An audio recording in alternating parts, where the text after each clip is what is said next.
for Jonathan Taylor. There he goes again. 50, 40, down the far sideline. He might do it again. 10, 5, touchdown. I-N-D-Y. The Eastern Conference Championship has been captured by the Indiana Pacers. Alex Pillow wins the 109 Indianapolis 500. This is the Fan Morning Show with KB, JB, and Jeff.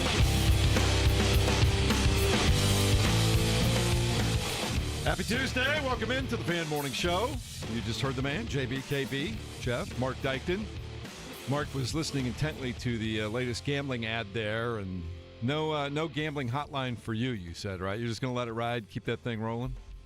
Even when Ashley yells me, please just cash out, I'm like, no. See what happens here. Guys, we were talking. I believe Saquon Barkley can get 5 touchdowns in a game. There you go. We were talking yesterday about Indiana and Indianapolis, the Colts versus the Hoosiers, who's going to win more games. And I floated that to a friend of mine at ESPN who is a Hoosier, and he's like, hey, that's a really good question.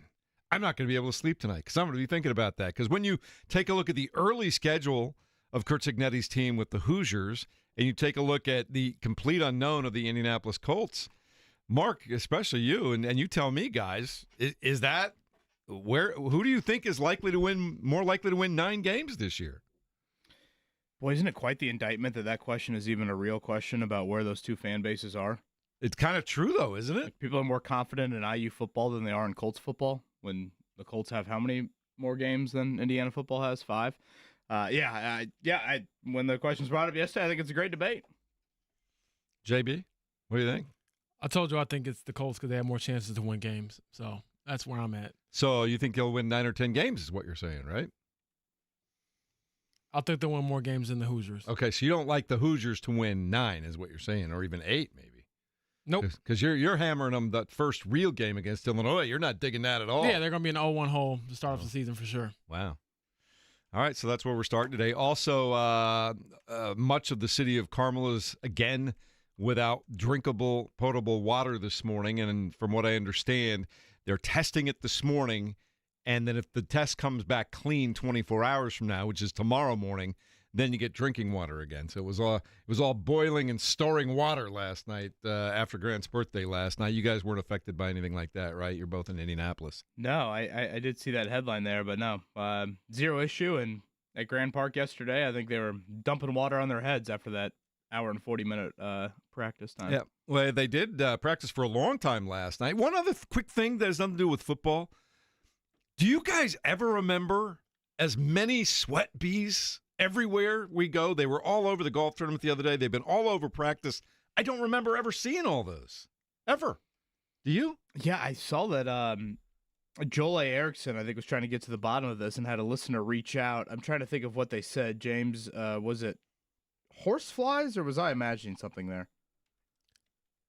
I'm not sure what it is. I briefly read the text message, but I couldn't tell you honestly. Horseflies are jerks. Those things don't let you go. No, they come after you. No. The sweat bees seem harmless. Yeah, I was going to say, I don't know if they're that annoying to me, but I thought they were bees at first, and I was like, man, I'm going to get stung like crazy. And they're not just kind of fly around and irritate you more than anything. Yeah, like, are they hover bees? I know someone's in the YouTube chat saying it's a hover bee. And okay. I'm like, I don't know what a hover bee is. But people have been calling them sweat bees, hover bees. I'm not sure, but they're everywhere, especially at the golf tournament the other day. They were all over the place yesterday at camp. They were all over the place, and I just don't remember ever seeing them. But anyway, as far as practice was concerned yesterday, it was, I think you said in your article this morning, Kevin, longest practice of the year so far? Seemed like it, yeah. I guess I probably should have got the stopwatch out to exactly see if it was. But, yeah, it seemed like a little over an hour and a half. And, again, third straight day in full pads, and really one of the more scrimmage-type practices that they've had there at Grand Park. Very similar to the night practice for those that were out there for that. So, a lot of activity, a lot of throwing of the football there. Yeah, definitely one of the more entertaining practices that they've had so far. And that's it for Colts versus Colts. That is the final time you will see them practice against each other. Thursday, they will have the Green Bay Packers in town, and that will put a bow tie on training camp. So 1 day left at Grand Park, and that is Thursday at 3 o'clock. Bet on everything. I wonder what's the over-under on how many of those we get today? Today, Yeah. 18.5. Yeah, but you run that thing, so you'll make 19 is what it'll be. JB, long practice yesterday. What did you make of the quarterback competition? I actually didn't pay too much attention to them. I was doing a piece, and I'm going to finish it later today, but I followed around A.D. Mitchell all of practice yesterday and just looked through binoculars, watched everything he did every minute, and kind of tracked. I thought it was very interesting, actually, to see how he went about his business, and I think people will kind of appreciate his personality, his professionalism, some of the plays he made. And so I do know that there were a couple of downfield throws there from both quarterbacks. I thought that Daniel Jones had a couple of plays that were pretty nice down the field. And then Anthony Richardson had a few nice moments as well. Had a nice, I believe, correct me if I'm wrong, Kevin, but like the last 2-minute drive or drill or whatever, he had some success there. So there was some excitement to kind of end the practice on a high note offensively. Yeah, I thought, honestly, both quarterbacks end of the day on a positive note. They basically did a situation to end practice where 50-yard line, minutes ago, one timeout, you're down 7, and in true Shane Steichen fashion, if you score, you're going for 2 in the win, a la, what was that, New England maybe last year, when they were in a similar situation. Anthony Richardson down the field, seam route to Tyler Warren there for the touchdown, and then Josh Downs, beautiful lofted ball, and Downs just a great diving catch in the end zone for the 2-point conversion. So Richardson and the starters accomplished that, and then Daniel Jones, it looked like they were going to stall out, and then he kind of chucked one up to Ashton Doolin, who came down with it in the end zone. And then Jones, who certainly can make plays with his legs, he ran it in for the 2-point conversion. So I think I said to you guys yesterday, what I wanted to see Monday is the quarterbacks to look good. Right now, the Colts are decimated in the secondary. And I thought for the most part yesterday, the quarterbacks looked good. Anthony Richardson did have a really bad pick to Charvarius Ward. That was really, I think, the only big negative. I think he thought Ward was playing man with Michael Pittman Jr. He settled in a zone, and that cover 2, he threw kind of a lollipop to Charvarius Ward. And that was really it. Good day, completion percentage-wise, for both Jones and Richardson. And again, right now, given the state of the secondary, you want that. You're down 4 of your 5 top corners. You're down Nick Cross. So your quarterback play, your passing offense in general should be better. The one thing I know is I was there at practice, and I was going over and shaking the hand of Rick Venturi and trying to pick his brain for a minute. And I looked back up, and I saw this flash, number 28, just flying down the sidelines. I think I'd run into you right after that too, Kevin. That was a legit, it looked like a legit, it's hard to tell in practice sometimes, but it looked like a legit 80-yard touchdown scamper for JT. I know. I never know if run plays are real or not in practice. Felt like it was, though. It felt like he got the corner. Call. Yeah, he got the corner and it was gone, right? I think JT's one of those guys, if he gets a jump cut in a lane, he's gone. You're not going to catch him. I haven't seen him get chased down by anybody really once he gets a full head of steam. Yeah, it was kind of reminiscent of the New England game a few years back when he got in the open field, and honestly probably the highest note the Colts have had as a franchise in quite some time. Taylor broke a big one yesterday. So again, I thought really entertaining day of practice. Kenny Moore and Alec Pierce were out there. Those are usually not practicing, but those are usually signs that their injuries are not too serious there. And 2 weeks from today are roster cuts. So, it starts to really ramp up as you reach the midway point of August. Again, joint practice Thursday, second preseason game Saturday. And remember, you only play 3 preseason games. So I feel like when we always reach this point in the month of August, it really starts to ramp up. All right. The WFNI 93.5, 107.5 The Fan text line is up and running already. Steve is like, he's ready for the show. Let's go. Also, Aaron from Minnesota has been educated by our version of Crocodile Dundee, Mark Dykton. Mark, what's that conversation been about on the text line this morning? Crocodile Dundee? What are you talking about? Because you're the nature expert, apparently. Oh, well, he just said he never heard of sweat bees. I said, apparently they're bees that are attracted to perspiration. And he said, I learned something new today. So I thought maybe you were just going National Geographic and helping everybody out on the text line. I'm just going by what I know. That's all I know. People are saying corn flies. Yeah, I've never heard of corn flies. I've never heard of hover bugs or whatever they said. When we were at the golf tournament the other day, everybody was just calling them sweat bees. And I was like, oh, okay, I've learned something today too. I just don't remember seeing whatever they are in the whole 13, 14 years I've been around here. So who knows? What about you? Anything like that up in your neck of the woods up there in Illinois? You ever see that? No, I have not. No? All right. First time for everything. Everybody's learning something new. We got Colts to talk about. They have had their last official Colts versus Colts camp practice, and now the next time they get back on the field up there at Grand Park on Thursday, it goes up against the who?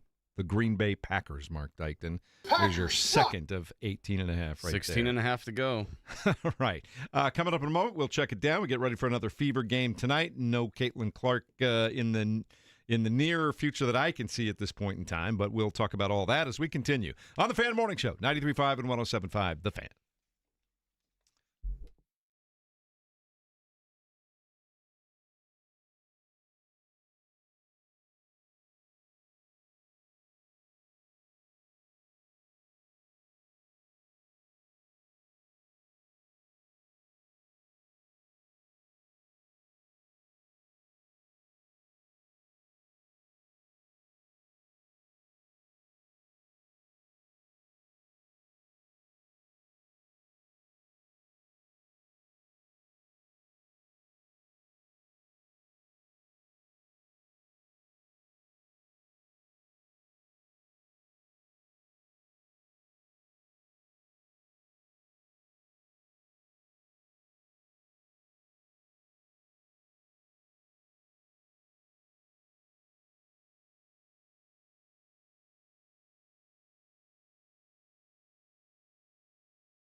on 93.5 and 107.5 The Fan.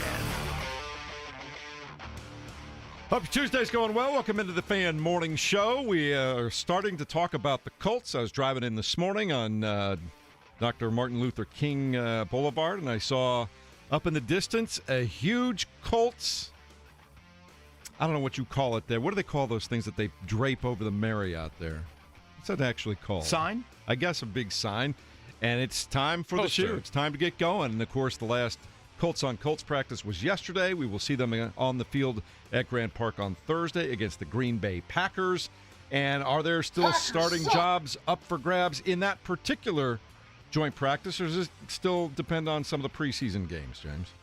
For quarterbacks? For any position. Well, yeah, there's a lot of jobs up for grabs right now because of, the competition and also the injuries. So I wouldn't say there's anything that's too solidified when it comes to, quarterback, cornerback, linebacker.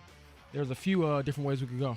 All right, so a bunch of positions up for grabs there. Kevin, anything in particular the Colts need to work on in this joint practice coming up? Well, certainly you would want, I think, the quarterback position to, take some steps in the right direction. Obviously when you're facing a player like Jordan Love, how does your secondary right now, which is really banged up, how do they hold up? And Latu, I think, has been a great player throughout training camp. Does that continue against different competition, not guys that he's seeing on a daily basis? So, yeah, it should be a fun one there on Thursday. And then it sounds like the Colts will, again, play their starters about a quarter or so, with Anthony Richardson playing a little bit longer coming up on Saturday afternoon. All right, we're looking forward to seeing that. Again, the Colts and the Packers joint practice on Thursday up at Grand Park. And I think I saw you write it that there are no more tickets online to be had, right? You either have that already or you don't. Believe so. All right, so that's what's happening with the Indianapolis Colts as we get rolling elsewhere. Major League Baseball last night, the Philadelphia Phillies. We had mixed reviews there for us, Kevin Bowen. The Reds lost 4-1, but mostly because Kyle Schwarber, the former IU baseball player, hit another home run, his 42nd of the year. He's on fire, Kyle Schwarber. The fact that he's still doing this, he isn't like this young player anymore. He's turning into one of the best hitters of at least of my little era here, so respect to him. Yeah, got to like that. Also, the St. Louis Cardinals beat the Rockies by a score of 3-2. The Tigers over the White Sox by a score of 2-1. And, Mark, I believe the Cubs had the day off yesterday. What'd you do with all that time? Watch Monday Night Raw. Caught up on that. And saw that Joel Erickson's Brewers just apparently are never going to lose a game ever again. Never, 10 in ever a row. again. It's an insane heater that they're on. Yeah, he's loving it. I believe he was watching the game last night, Mark, when we were over at the facility, over at the hotel that they put us in Westfield for Colts media. And so he's typing up his little Colts notes, and he's got the game on his phone. And I was like, that man must be living a good life right now. He's got to be. They are not losing. It's insane. And we'll be talking to Joel Erickson a little bit later on today, I believe, right? Yes, we will. Looking forward to that. Also, the Indiana Fever at home tonight at the Fieldhouse, taking on the Dallas Wings. That one starts at 7:30, 7:15, the pregame show, the fan pregame show here at 93.5 and 107.5. The fans still know Caitlyn Clark, but they did hear her on a terrific podcast with Sue Bird yesterday. It's been released this week, and she went into detail on a lot of different things, including, just how patient she's had to learn to be coming back from this injury, knowing that people want her back, that she wants to get back, the team wants her back, but you got to be patient with these things and let them heal on their own time. Thought that was interesting. Yeah, from what I understand, I believe Chloe Peterson of Any Star, who we just had on yesterday, talked to Stephanie White yesterday at practice, and they had a chance to meet with her in the media, and Stephanie White was saying that Caitlyn still hasn't done any team activities just yet, and I believe she's only done perhaps some running or something like that. So still no timeline for her return, and, like you said, Jeff, you kind of just have to wait those things out. And unfortunately, the injury she has, the only really thing you can do is rest. There is no, rehab necessarily for hamstrings or groins or whatever the case may be. You have to just sit and wait. And I know it's frustrating for her, but in the meantime, again, respect to this Fever team that continues to scratch, claw, and fight their way into, one of their best positions in playoff seeding in several years, I would say, being in the 5th seed right now. All right, we'll keep an eye on that. And again, that comes your way tonight, 93.5, 107.5 The Fan. Also, if you're looking for something else to do tonight, you want to go hang out. I know you love doing this, Mark, at Victory Field. The Indians back. Well, no, they're not at Victory Field tonight, though, so I take that back. But they will be playing in Scranton tonight. So they were off yesterday. It's quite a road trip you just sent me on. Well, I corrected. I self-corrected in a second. I wouldn't put it past you, Mark. Yeah. I'd do it. I've seen I you. do get in the car and drive. Go see the Scranton Wilkes-Barre Rail Riders. I know you're a big fan of the Rail Riders. Big fan of the Rail Riders, yeah.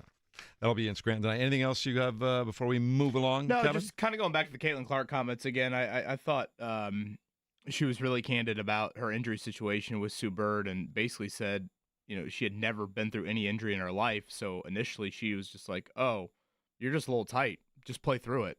And now she's looking back on it thinking to herself, no, that was actually an injury. And I probably should not have done that. And she said as she started to get back into things, because she's had several start and stops, it crept into her mind a little bit of like, hey, don't be soft. Play through this. And it was just, I thought it was pretty enlightening to hear just kind of some real athlete internal battle, it almost sounded like, with her throughout this process. I mean, I will say, guys, we're 4 weeks away from the end of the regular season. I mean, it's starting to get to a point where, like, boy, you need to get her back to practice, I would think, somewhat soon, or else it's going to be a very small ramp-up period for the postseason for her here. So as James said, the Fever have definitely weathered the storm very impressively. And it was great to see, by the way. Shout out to the Fever. They had Special Olympians at practice yesterday.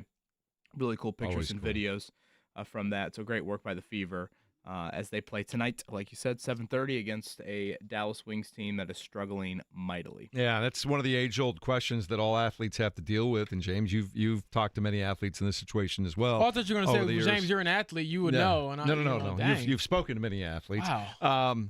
But even when I was playing tiny, small college football back in the day, Coach would always ask, "Are you hurt? Are you injured?" It's really important that you learn the difference, because if you're hurt, we can manage that. But if you're injured, we need to get you healthy, and it's hard to tell sometimes. Yeah, my coach would say that, and I would always think, what's the difference? Hurt, injured, they're synonyms in my opinion. She's not available to play right now, so hopefully she feels better sooner rather than later. And again, a big one tonight against the Dallas Wings, who, by the way, they're kind of struggling with the season and what they've kind of gone through. But Paige Beckers obviously is no slouch, and they're to bring their A game. All right, coming up in just a moment, we'll talk a little bit more about the Colts, what their week ahead looks like, what they need to get accomplished, what really needs to happen between now and the beginning of the regular season. We'll start to talk about that. Take some of your comments on the brand-new fan text line at 239-1070, and people are starting to hit on that. We'll do that, and also the comment section continues to flow up and running on YouTube. So there you go, James. That's all I can tell you right shout now. out to Mad Heat fan number 3. He is tuning in from the West Coast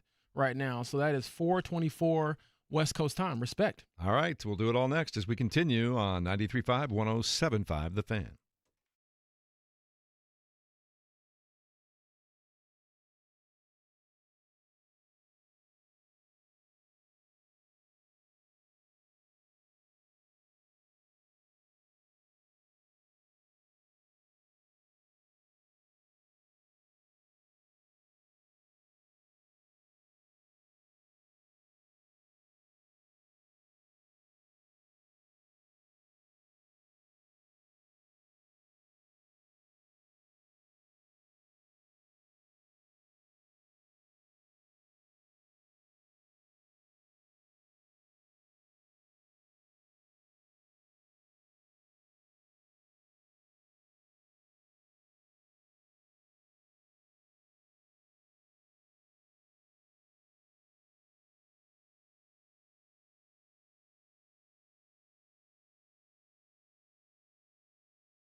You're listening to the Fan Morning Show on Sports Radio 93.5 and 107.5 The Fan.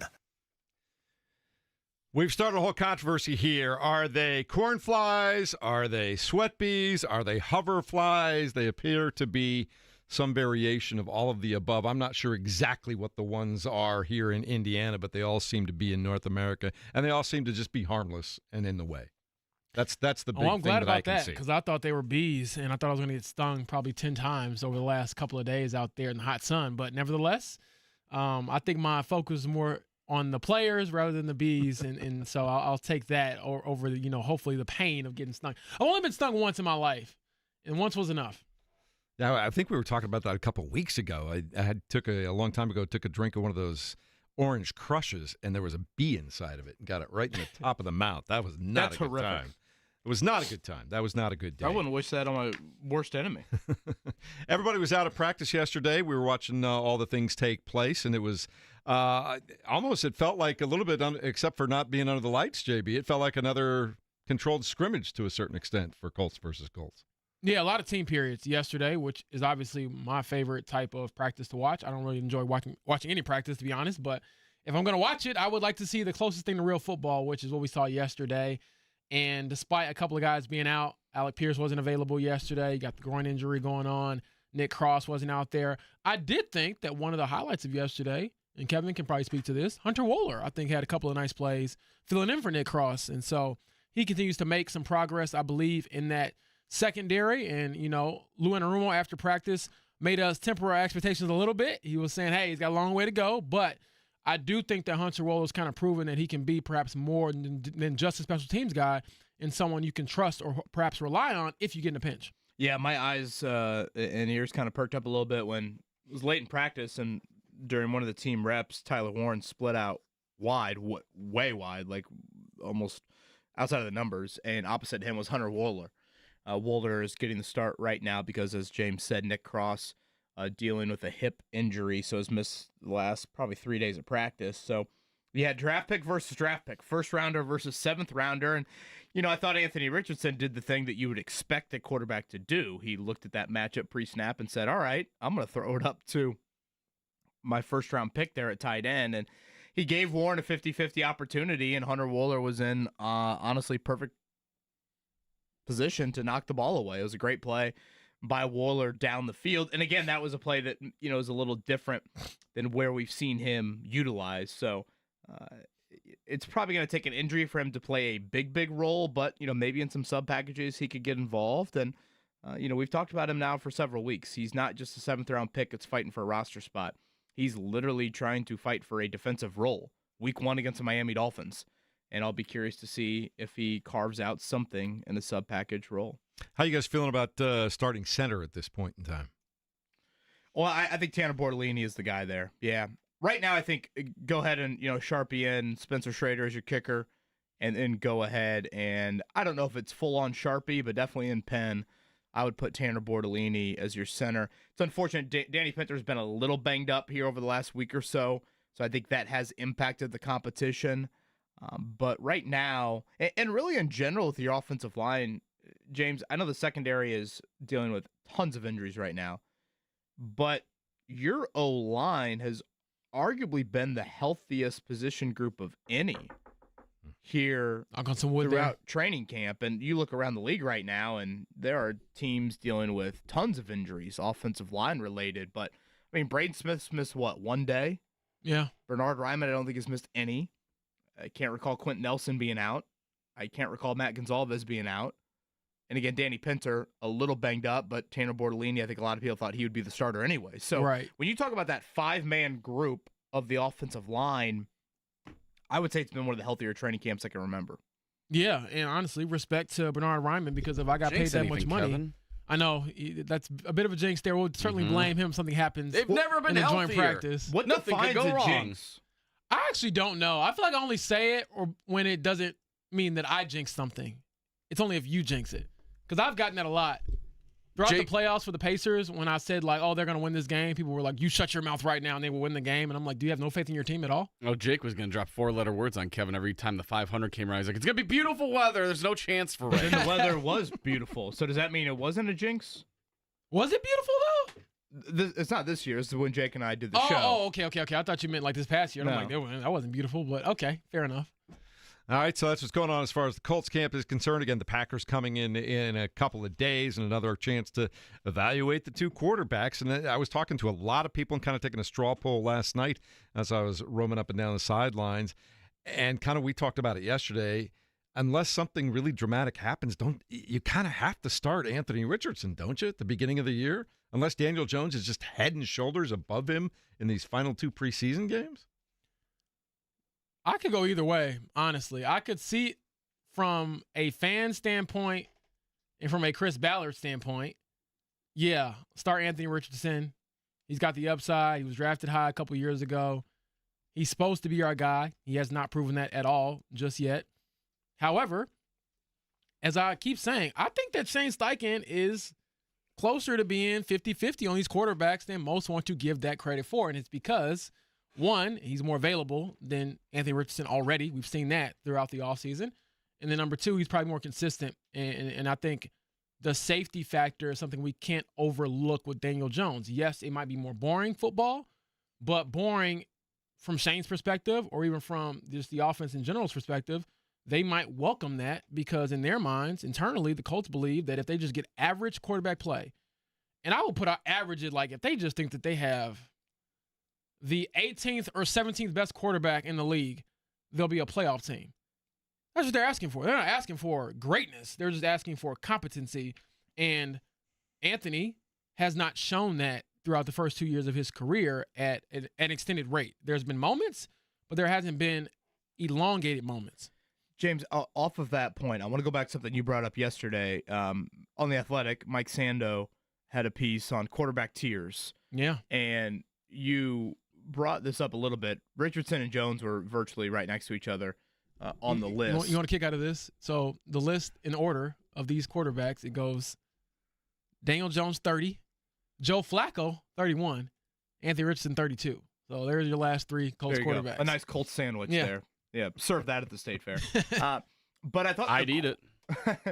I thought the quotes on Daniel Jones were interesting, and it kind of goes back to the point that you just made. One of these defensive coordinators that Sando interviewed goes, Jones could be like the 2024 version of Sam Darnold with the defense, running game, and the right coordinator. And when I read that quote, I thought to myself, I feel like Shane Steichen endorses that quote like no other. Of, hey, wait a minute. We're going to come here. We're going to be an improved defense. We're going to give him Jonathan Taylor, one of the best running backs in the league. And I'm bullish on myself as a play caller. Like, does Shane believe that? And I thought it was also interesting that Sando pointed out of all the people he interviewed, and James, correct me if I'm wrong, he interviews like GMs, coaches, and coordinators. Yes. He pointed out that the voters overwhelmingly thought Jones would win the starting job. Yes. And again, he's interviewing like-minded Shane Steichen people. And so that's where I do continue to say, Jeff just asked you, well, I mean, Jones has got to overwhelmingly be better. I would disagree with that. I'm probably a little bit more on the, no. Shane Steichen is more open-minded to Daniel Jones than people want to truly admit. And as we fast forward to Saturday, and again, I would disagree with that. I would say, no, you got to figure it out with Richardson. Right. That's where I would go. But we have to live in the Colts' shoes. I look at Saturday and think to myself, does Richardson have to play well Saturday? Because last Thursday was unquestionably a knock on Richardson.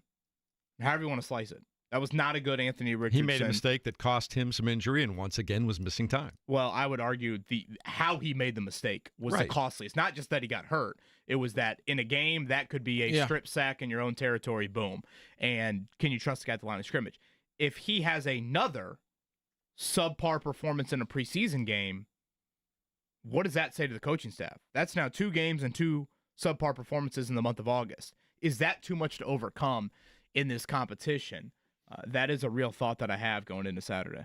Well, it's going to be a lot of fun to watch and see how it all plays out. It'll be the best thing to happen would be if both guys go out and play pretty good football. Keep this thing going. I don't know that we necessarily want a definitive answer after the Green Bay game if they both go out and play well. Is that the best thing? At some point, you want both of them to be able to play well, don't you? Well, part of me is like, do you want to just commit to one for that Cincinnati game? Then let that guy get a full half, maybe even come out for the first series of the third quarter and get a true dress rehearsal there. So do here's you the want question this for you. competition to continue deeper into the month of August? Because at some point you want to flip the script and say, hey, here's my Miami Dolphin game plan. Let's give one quarterback those reps. So I hear what you're saying, and I don't necessarily disagree, but I do wonder, okay, if you name a starter, let's say after the Green Bay game, when do you move into like asset management? Like, would you play him in the Cincinnati game if you know that's going to be your guy? Because obviously the risk is if you play off whole first half and he gets dinged up, he being Daniel Jones or Anthony Richardson in, let's say, the fourth series, was it worth it? Or do you think, Kevin, that those reps are valuable for the development of either quarterback, no matter who you name as a starter? Yeah, I look at it and don't think there's a massive separation between either, so I would be fine with playing whoever is the starter. And this gets back to, something that I've said probably a whole lot since March. A problem for me in this quarterback competition is you're giving two bad, inconsistent quarterbacks inconsistent reps. So do either of them get tangibly better? So if you do name a starter, at least you allow for, I think, one dress rehearsal sort of moment against Cincinnati to see what you have there. That's how I would probably handle it. Here's the thing, though. If we're being honest with ourselves, at the end of the day, when they're looking at film at the end of practice and they're going over everybody and how they executed and what they did, does Shane Steichen feel good about his quarterback room in general right now, or does he deep down say to himself, man, we got a ways to go to get these guys where we need them to be? That's the question. Expand on that. What do you mean by that? Does he feel good about his comfortable about his quarterback room? Like, whether it's Daniel Jones or whether it's Anthony Richardson, does he say to himself, I think we're going to be okay? Right now, no. He can't say that at all. He can't say that until he sees him play in the regular season. That's why I was kind of a little bit confused there. No. But just in general, is he thinking deep down, man, I wish we had somebody else? Well, yeah, I would definitely think that, because I'll put it like this.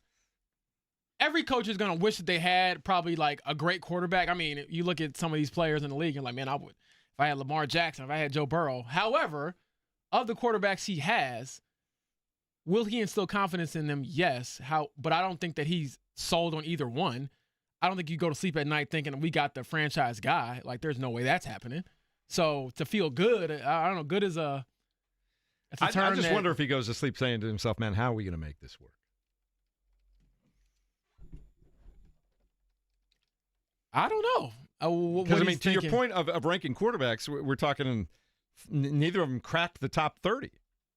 Right. So I guess context clues would tell me maybe you don't feel as good because you just don't know.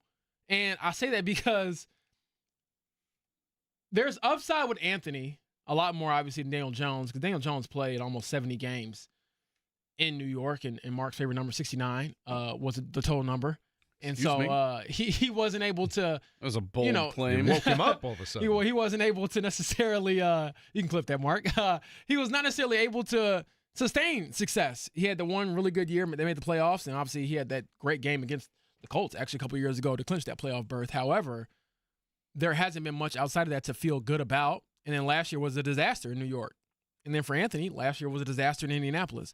So if you're asking me if he should feel good, no, he should not feel good. But at some point, I guess you just have to roll with what you got and try to find confidence in that.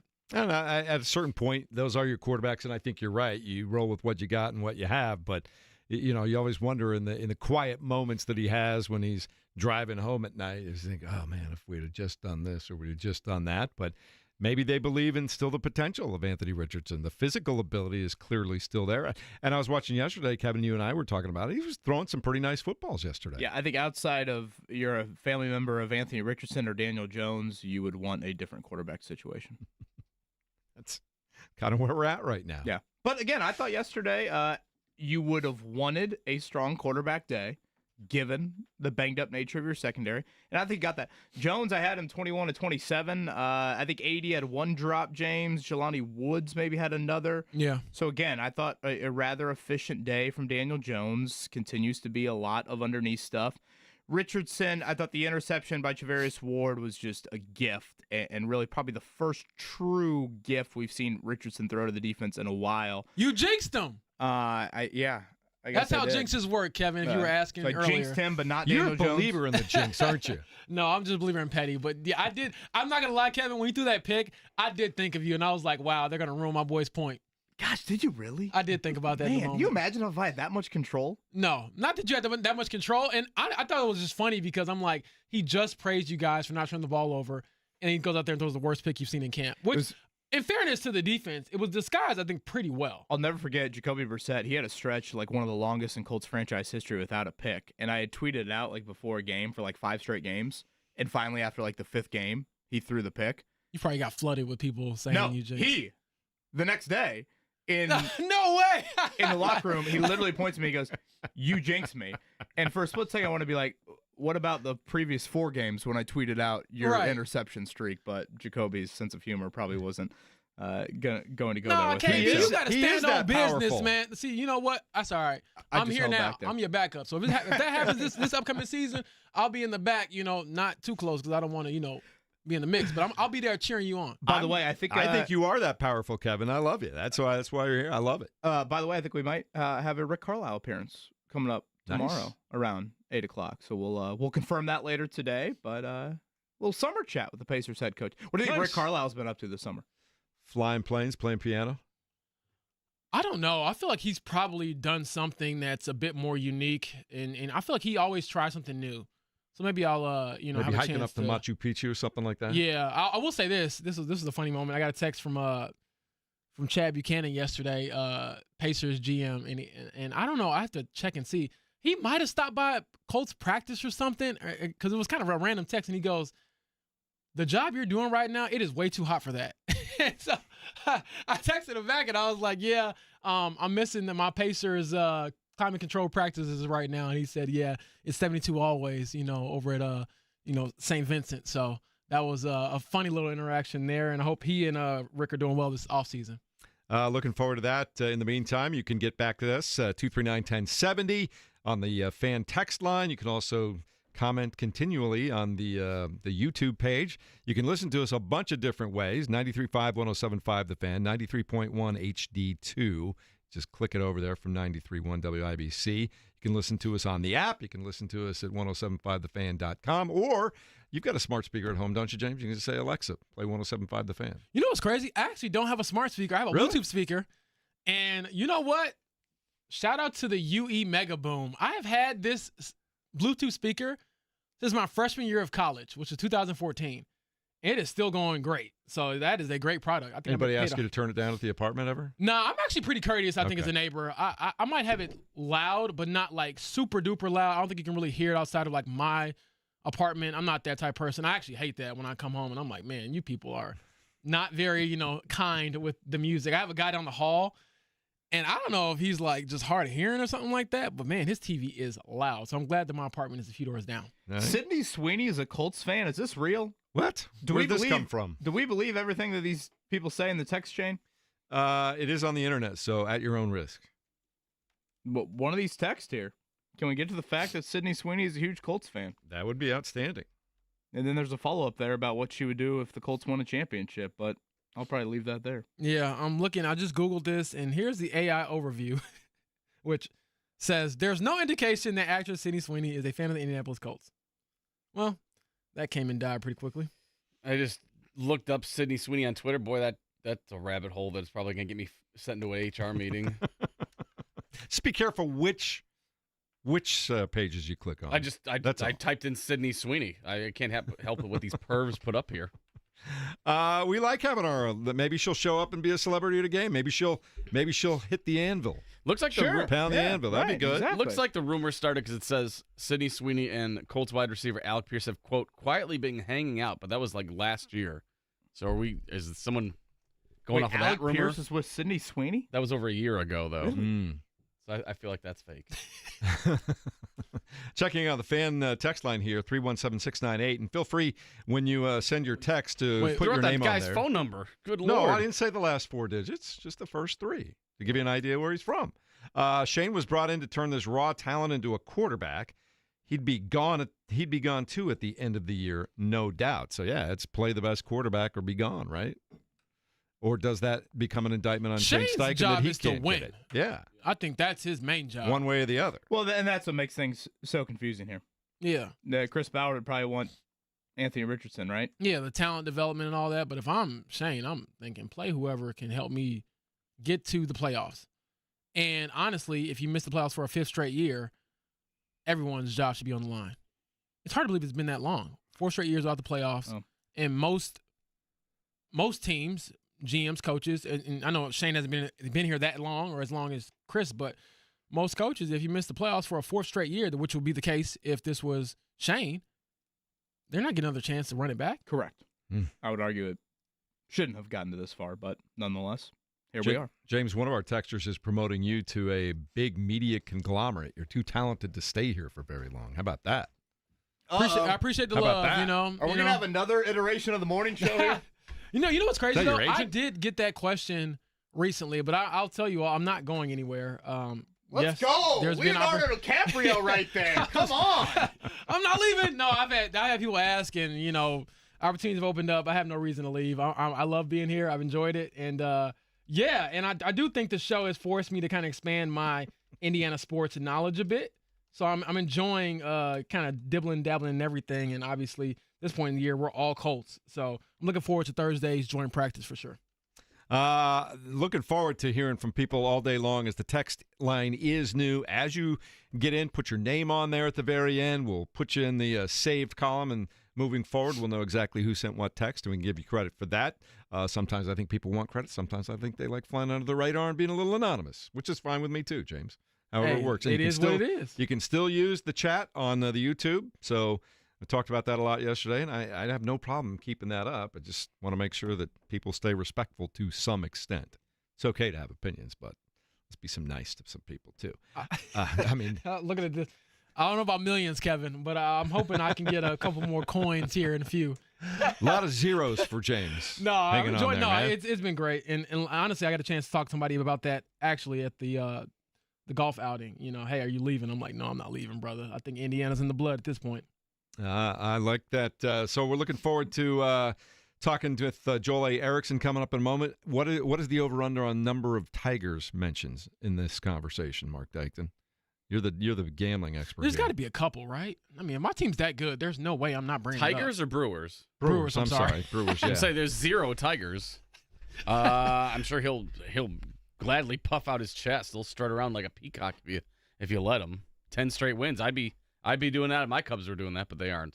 All right. Well, we'll check it all out, and we'll get to that conversation, talk a little bit more from his perspective on how the Colts are shaping up and getting ready for that joint practice with the Green Bay Packers this week, and the game itself coming up this weekend. And I believe that's 4 now, right? Is that 3 or 4 right there? Setting them down. I'm going to mow them down. All right. That's all coming your way next in 93.5 and 107.5 The Fan.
You're listening to the Fan Morning Show on Sports Radio 93.5 and 107.5 The Fan.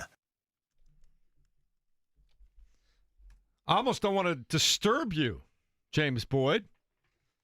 That was the anthem, right? That had to be played at every single high school gym before you got out there to play in a game. Well, I feel like this is the anthem for the Brewers because they just don't lose, and that's all they've been doing lately. It's driving me crazy. I told Joel I'm jealous with envy, but, got to respect it. Joel Erickson. Oh, you don't have to respect it. You can hate. I respect it. It's not the Cardinals. If it was the Cardinals, Okay. I would absolutely hate on That's it. real. But the Brewers are doing it. Well, the man joins us on the Payless Liquors hotline right now. He is the Colts insider for the Indy Star. Joel A. Erickson also. Maybe. Are you America's number one Brewers fan or just the number one Brewers fan in Indianapolis? No, there's no way I'm the number one Brewers fan. All right. No way. Stop that. You are easily number one Brewers fan. I watch you watch day games in front of me in the media room all the time. He was watching a game yesterday from the media room. Humble. They're trying to figure out how they can get him down the slide with Bernie. They need you down head first down the slide. Yeah. Unbelievable. Good morning, Joel. How are we doing today? We're getting near the end of training camp. How you holding up? We are getting near the end of training camp. This has been a hot one. I'm not gonna lie. I know no one really cares about the temperature of training camp. This has been one of the hotter ones at Grand Park, if I remember correctly. It feels like it's been hot, that's for sure, and that's been I don't know, good, bad, or otherwise for the team. But as a camp, as a whole, you've seen a number of these things right now. How would you classify this camp so far? I think the stuff that sticks out to me is just I don't know that you have a clear front runner at quarterback. I think you probably would rather have a clear front runner at quarterback. One of the other things about this camp is just everything that's happened at cornerback with the injuries sticks out. You thought coming into this camp that you built the cornerback position deep enough that you could weather a couple of injuries, but instead everybody got hurt. So that's another thing that sticks out. It's been a camp in terms of, and it's hard to know, what this means or doesn't mean. It's been a camp with more competition, I think, than ones we've seen in recent memory. I don't remember having a couple of scrimmage practices where they pretty much just go 11 on 11 all day like they did yesterday, or they did the nighttime practice a couple weeks ago. So that's the stuff that sticks out to me. A lot of it is camp is about finding the roster, and they've got some wrenches thrown at them from a roster perspective that I don't think they were expecting. Joel A. Erickson from the Indianapolis Star is with us here on the Payless Liquors hotline. Joel, does Anthony Richardson need to play well on Saturday afternoon, I should say, to earn the starting job? I think he needs to play clean from a standpoint of the making the right reads, knowing where the blitzes are coming from, all that stuff. I've been thinking about this ever since the play that he got hurt on in Baltimore. But that's the thing that, James, we can't really see in practice. We've all, done our due diligence and charted every pass. We know what the completion percentages are. We don't know some of that operational stuff. If the ball went to the right spot, if you read the corner the right way, all that kind of stuff. That's the kind of stuff that I think could be maybe the most important thing for this quarterback competition, and it's something you can't really see from the sideline at camp. Well, I will say this, Joel, for listeners out there, I call Joel Coach Joel. We're on the sideline because whenever I don't understand something, it's him and Coach Venturi who I'm like, okay, both of you guys kind of know. Obviously, Venturi has a little bit more experience, but nonetheless, usually you guys know what's going on more than I would say me. But along those lines, Joel, when we were out there watching yesterday, what stood out to you in particular when it comes to the down-the-field throws that Daniel Jones was able to make and perhaps some of the windows he was able to put some of those passes into?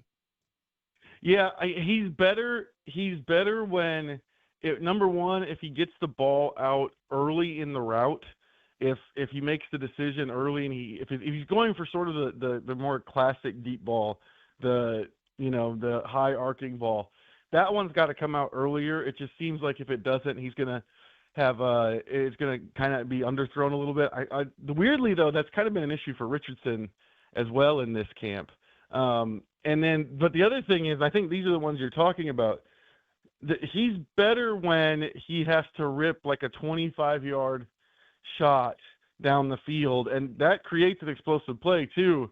But if he doesn't have to put all the air under it, and he's kind of looking for that spot, I think that's the thing that sticks out about Jones is if Jones is the quarterback, you have to create your explosives on that kind of throw. I think more so than the high arcing ball down the sideline. Talking to Joel Erickson, Indy Star, here on the Fan Morning Show on the Payless Liquors hotline this morning. Kevin and I and James were talking earlier about sometimes it's hard to evaluate how the running game is going in camp because people aren't going 100% all the time. How is the running game going? What kind of vibe are you getting there?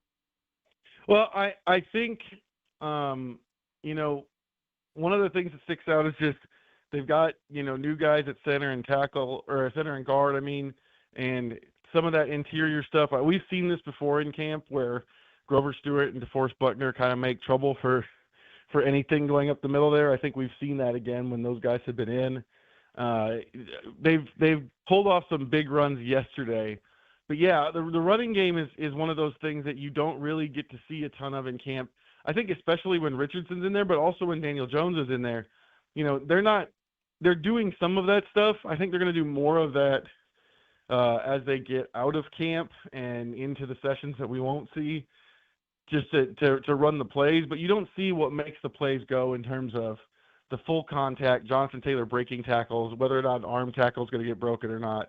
They blow things dead when a guy has somebody lined up. That's not necessarily how a play ends during the regular season. So it's hard to tell.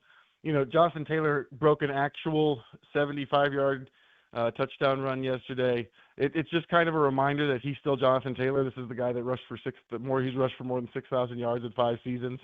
But yeah, you don't get a good handle on it. Richardson in particular, I think that hurts the most because he's not supposed to be contacted, and he's generally at his best when there's contact on a running play. Joel A. Erickson from the Star with us here on the Payless Liquors hotline. Joel, roster cuts 2 weeks from today. Just one big one, 90 to 53. One roster cut question on offense, one roster cut question on defense. How many offensive linemen do they keep? Traditionally, Chris Ballard has really liked to keep a lot. I think 10 is often the number. Do they feel like they have 10 guys? What does that do for other spots? Because it feels like you could keep 4 running backs, 4 tight ends. So do you keep all those offensive linemen when you have potential needs at other spots? Defensively, I'm centered on that cornerback position now, and we'll probably get some information about what they think about some of these injuries on cut down day. We'll find out, or the day after. We'll find out, are guys going on short-term IR?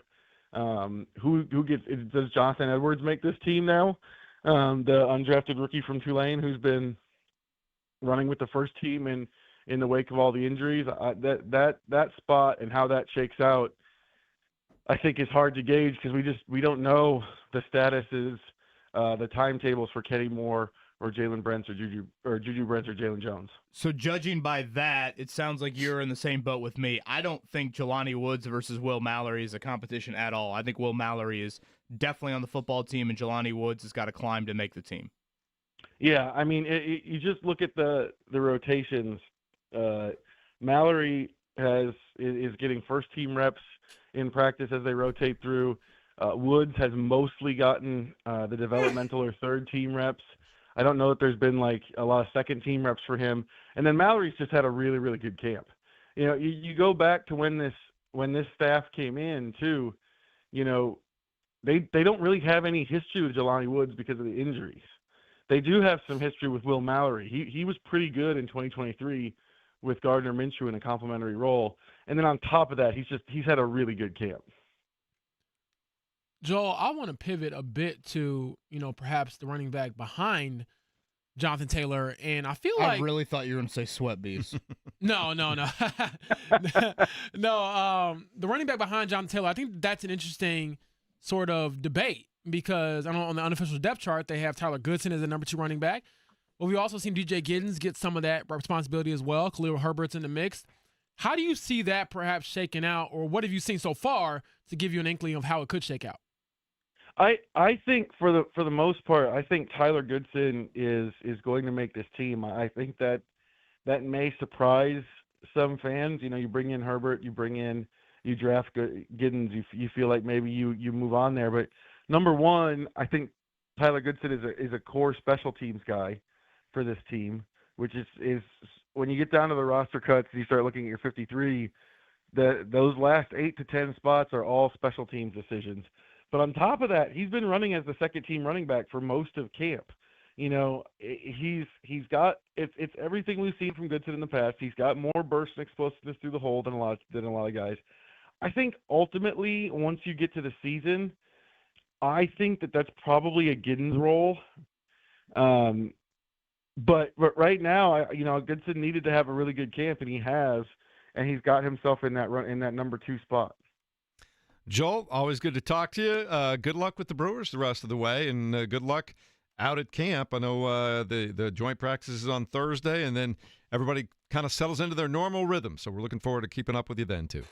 Yeah, you bet. That's what I keep trying to tell Mark. It's still early August. You can't get too high or too low on the baseball season in early August. You absolutely can. Is there a man who has a 10-game win streak than the fan of the team with a 10-game win streak talking down to other fans in the division? Can't Joel, get too just high or too low. accept it and have a good day, man. We'll see you guys. All right. Fix the roof at your stadium, by the way. Have a good one. You know what?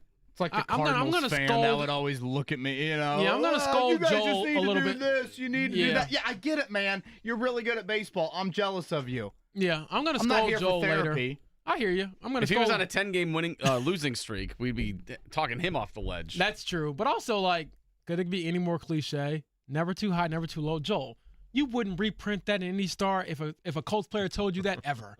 So don't tell it to me, okay? Preach. And I'm just jealous.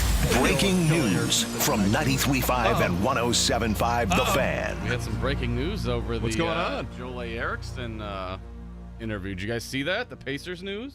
Now, this is home, right? This is inside of Gainbridge Fieldhouse? Yep. So, the Pacers will open the season Thursday, October 23rd on ESPN against the Oklahoma City Thunder. A national televised game that should make Jeff very happy, who was worried that the NBA and the national media was going to shun the Pacers. An opening night primetime game for the Indiana Pacers. Do we know where that game is at? Gainbridge. Gainbridge, Thursday, October 23rd, 7:30 p.m. Oh, so that's their first game of the season. Mhm. Yeah, because I was like, there's Season no way it's opener, ring yeah. night. Okay.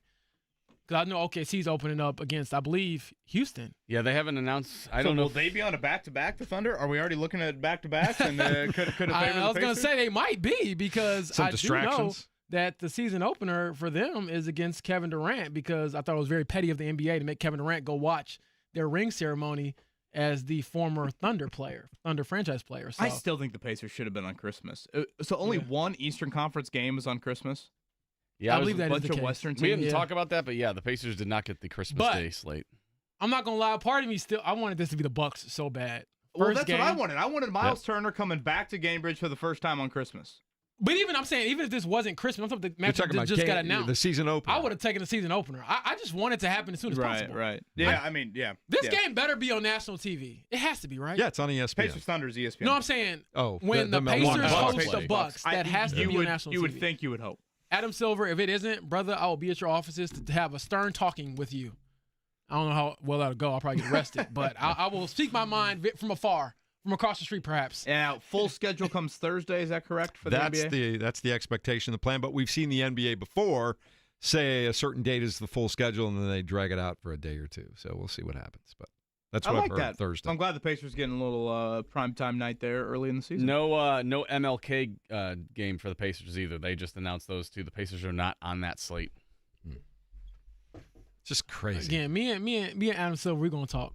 It is weird seeing the NBC logo by NBA games. Like I'm happy to see it again. Well, but that's it at is, MLK Day. Everybody's on NBC Yeah. or Peacock. Yeah, I'm actually very curious about that because I didn't grow up in that era, but my dad tells me it was pretty cool. You know Round how ball they used rock. to do. Yeah. I don't know anything about that. So. Mark, we're gonna need the re-entry at some point. Yeah. oh yeah. Marv excited about Albert that. was the big guy then, I think I right? saw Robbie Hummel's going to be Oh. doing some. I mean, we know Michael Grady, but I think I saw Robbie Hummel's going to be doing some games as well. So So excited to hear Michael. yeah, It's going to be great.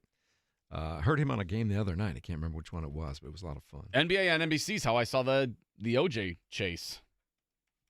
Oh, seriously? Yeah. how old were you? Wasn't Mark? that during like the 94? NBA 94, finals? so I was like, it what, was. 8 years old. Was 9? that a Knicks Pacers?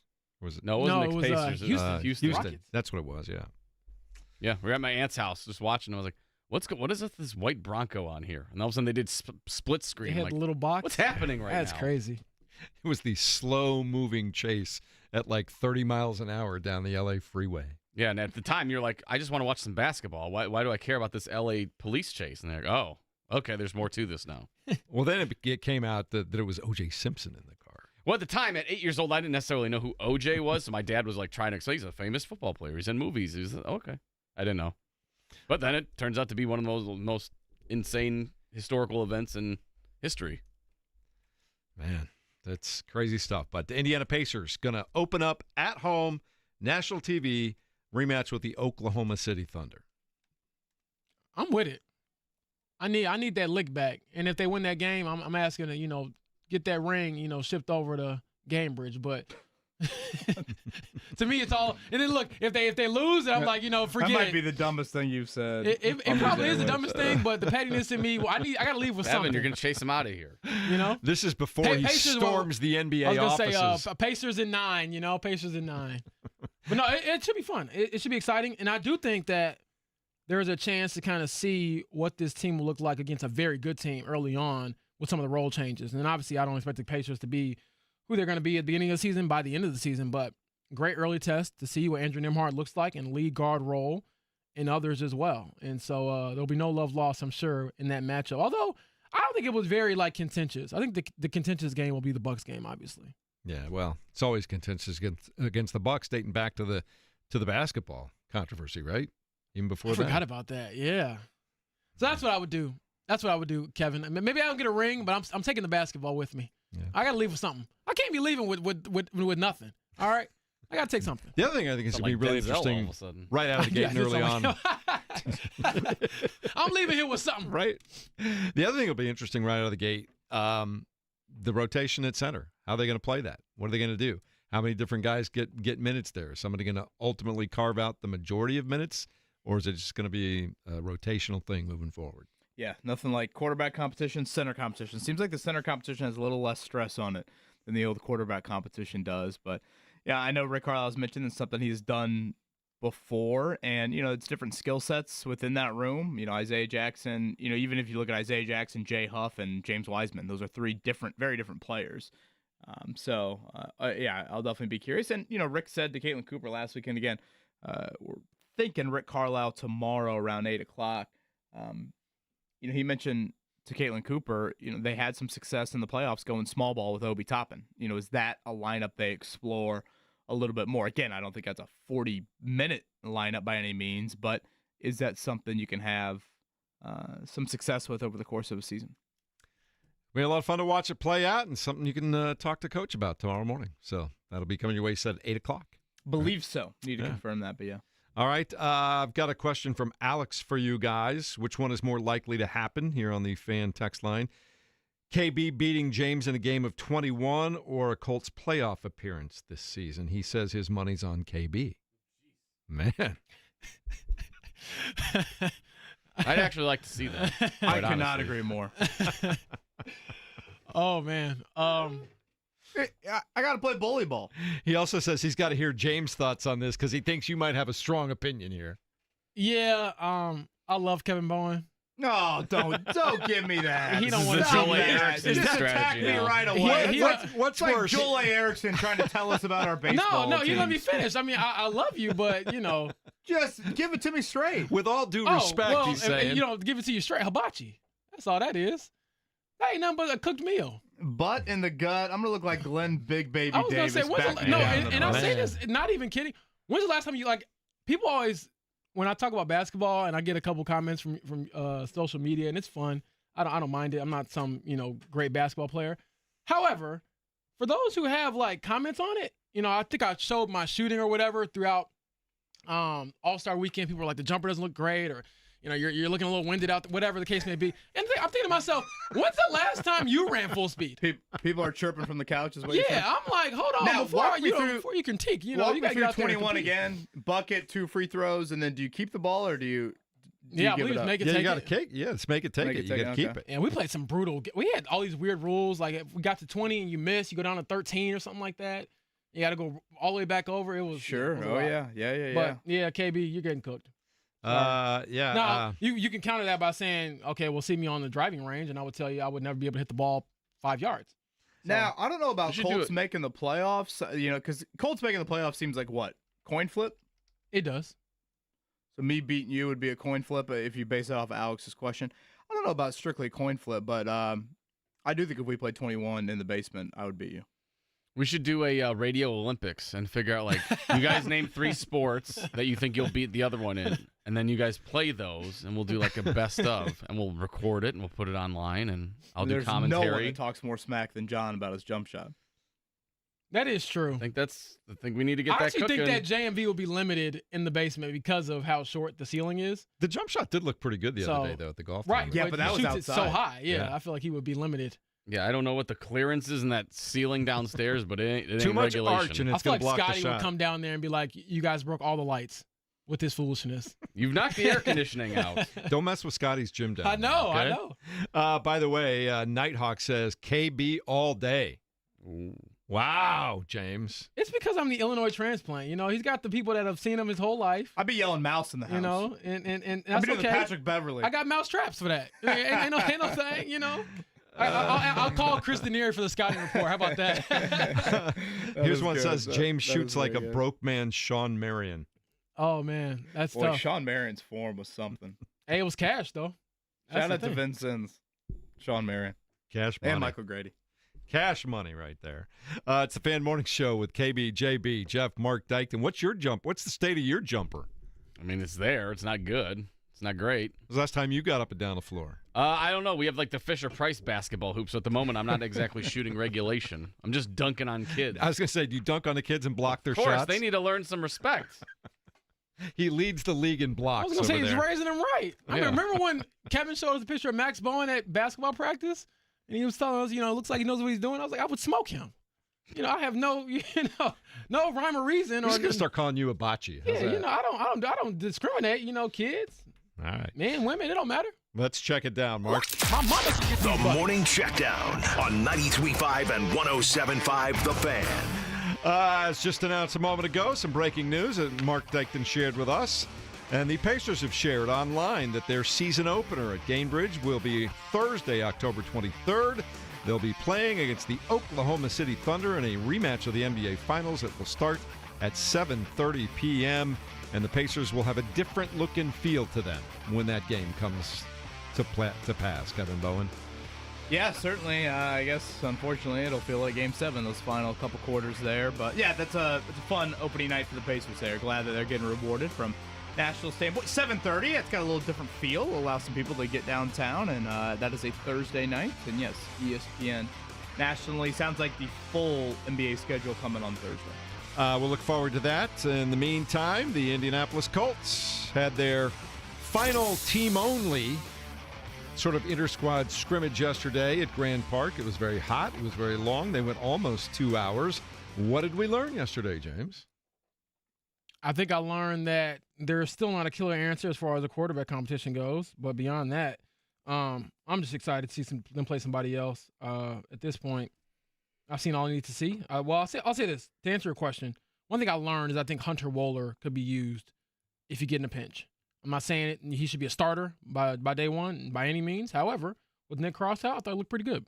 You've liked the way he's been developing the entire camp so far, haven't you, Kevin? Yeah, I mean, for a 7th-round pick, he definitely has turned some heads. Now, again, I don't want to act like it's perfect. You go back and you watch the game against Baltimore, there are definitely some issues there, but he's probably your third safety, and we'll see about sub packages for him as well. So number 30 out of Wisconsin there. Again, Travaris Ward did have an interception there. Anthony Richardson kind of threw him a lollipop.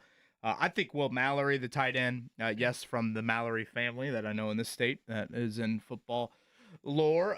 He has had a really nice camp, 3rd year, 5th-round pick out of Miami from a couple of years ago. I think he's definitely on the roster. So Thursday, 3 o'clock, Colts Packers final session from Grand Park. All right. The Indiana Fever back in action tonight over at the Fieldhouse. They'll be taking on the Dallas Wings. That one starts at 7:30. Airtime 7:15 here at 93.5 and 107.5. The fans still know Caitlyn Clark, but we will keep our ears to the ground and see when or if she expects to get back anytime soon. Also, Major League Baseball yesterday. The Cubs had the day off, but the Philadelphia Phillies used another home run from Indiana University alum Kyle Schwarber.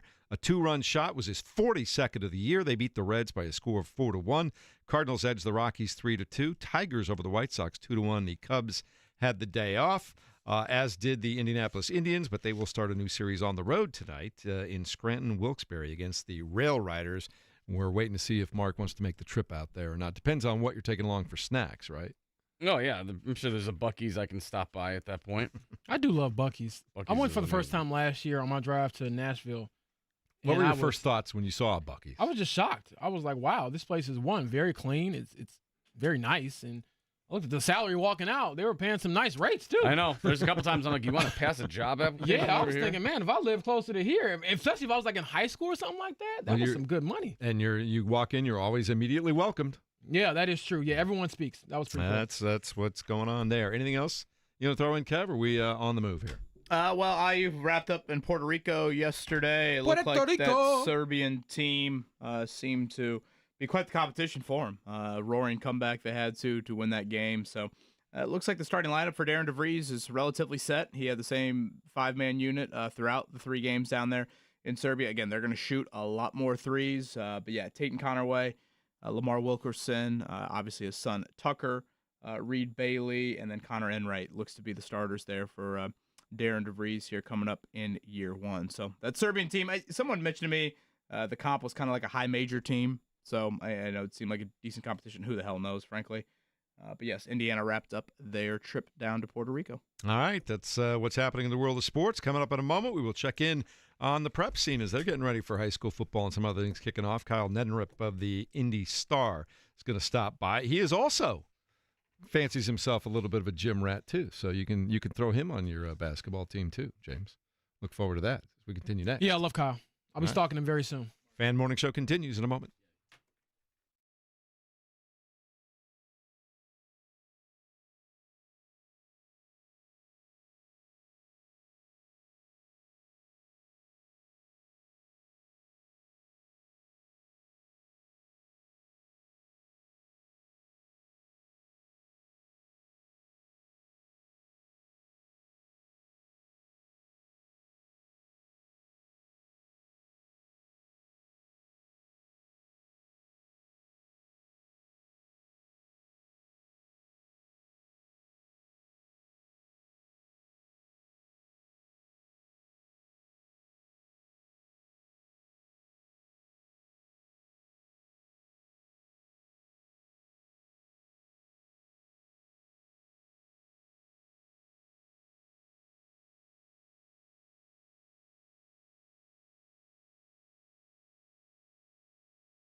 listening to the Fan Morning Show on 93.5 and 107.5 The Fan. Kevin Bowen, the text line is not feeling your chances against JB in a basketball game. Oh, really? I beg to No. differ. Those people must be texting you directly. You getting a bunch of support there? I believe I am. But Aaron from Minnesota says James Boyd gives me Damon Stoudemire Mighty Mouse vibes, and that would give Kevin Bowen fits. I'm just saying. Look, you know what? I'm going to Honestly, Luke Herringodium in the post. yeah, first of all, y'all got to stop, rocking with people that aren't playing. But y'all need to match it up. Anybody listening, line it up, okay? At this point, don't jump on KB's bandwagon thinking he going to save you because he going to get cooked. And the rest of y'all need to go ahead and line it up too. Let's start that. The Fan Morning Show one-on-one tournament. Anybody Now who that wants could be it, something There right we there. go. I'm ready. I'm with Let's it. raise That some could money really for be charity something. right there. Let's do I that. really would do it, honestly. That'd be fun. That would be fun. Let's check in on the Payless Liquors hotline right now and turn our attention to high school sports, which are getting ready to kick off pretty quickly here. Kyle Neddenrip from the Indy Star joins us now. I hear you're a little bit of a gym rat, too. You want in on this? Turn the clock back a few years and maybe, yeah. I'm not sure anymore if I could, maybe one-on-one half court, though. I could give it a go. You like it? A little make it, take it. You're good. You're good to go. I think so. You gotta get my knee sleeves out. We all need those. Kyle, it's that time of year again. Like, what do we have coming up right out of the gate here pretty quickly? Yeah, we got high school football scrimmages on Friday, and then the real thing gets going next Friday. So pretty deep in the weeds on a lot of high school football preview stuff, and there's always something going on. But yeah, it really kind of gets going here in the next. The start practice really started last week, the official start of practice, but everything kind of gets going for real next week. He is the legend, Kyle Neddenrip. We are beyond lucky to have him here covering preps. Gosh, it's got to be nearly 20 years in the Circle City. Let's start at the top of the class rankings. It appears to be a relatively wide open year in 6A, Kyle. Yeah, I would say so. I think, you kind of start with the defending champs always, in my opinion, and that's, Brownsburg was able to navigate a very difficult run last year. I think every game they had in the tournament was within a touchdown. So, but they bring back a lot of offensive firepower. I think 10 starters on offense and kind of a revamped defense, but a talented defense. So, I think you kind of give them the early nod. But yeah, I think Center Grove is right there, having most of quite a bit of talent back, a new quarterback, but super talented sophomore who I think is going to be really, really good, Oscar Sloan, and then Drake McClurg and a lot of good weapons on the offense, and the defense I think it's going to be better this year. But then after that, you've still got a long list of teams that I think will have a chance in a pretty balanced year. Like Westfield's just been really solid year in, year out. You look at what Crown Point's done the last couple of years. I think they're a factor now to be coming out of that north side of the bracket. Lawrence North lost a lot, but also has some really key pieces back from last year. They were probably the team that a lot of people thought was going to win it last year, and then lost that heartbreaker to Brownsburg in the regional by 1 point. But then a lot of the stories too are Decatur Central moving up from after winning 5A state championship to 6A. So they're plugged into that Cathedral spot where Cathedral moves down to 5A. So you've got some different storylines this year with the schools moving classes a little bit. So New Pal moving up from 4A to 5A, and then Heritage Hills from 3A to 4A. So you get 3 defending champs in those classes moving up a class, so that'll be something to watch for too. But Decatur Central, how they fare in 6A will be interesting as well. Yeah, Kyle, when you were saying Lawrence North lost a lot last year, I was like, what do you mean? And then you continued. I was like, they didn't lose a lot. They were a pretty good team. But talent-wise, yes, I understand where you're coming from. The question I have for you is related to more of the individual players. We saw Mark Zachary take home Mr. Football last year, and obviously he's a great player. He's a great basketball player, too, on that Ben Davis team who won state a couple years ago.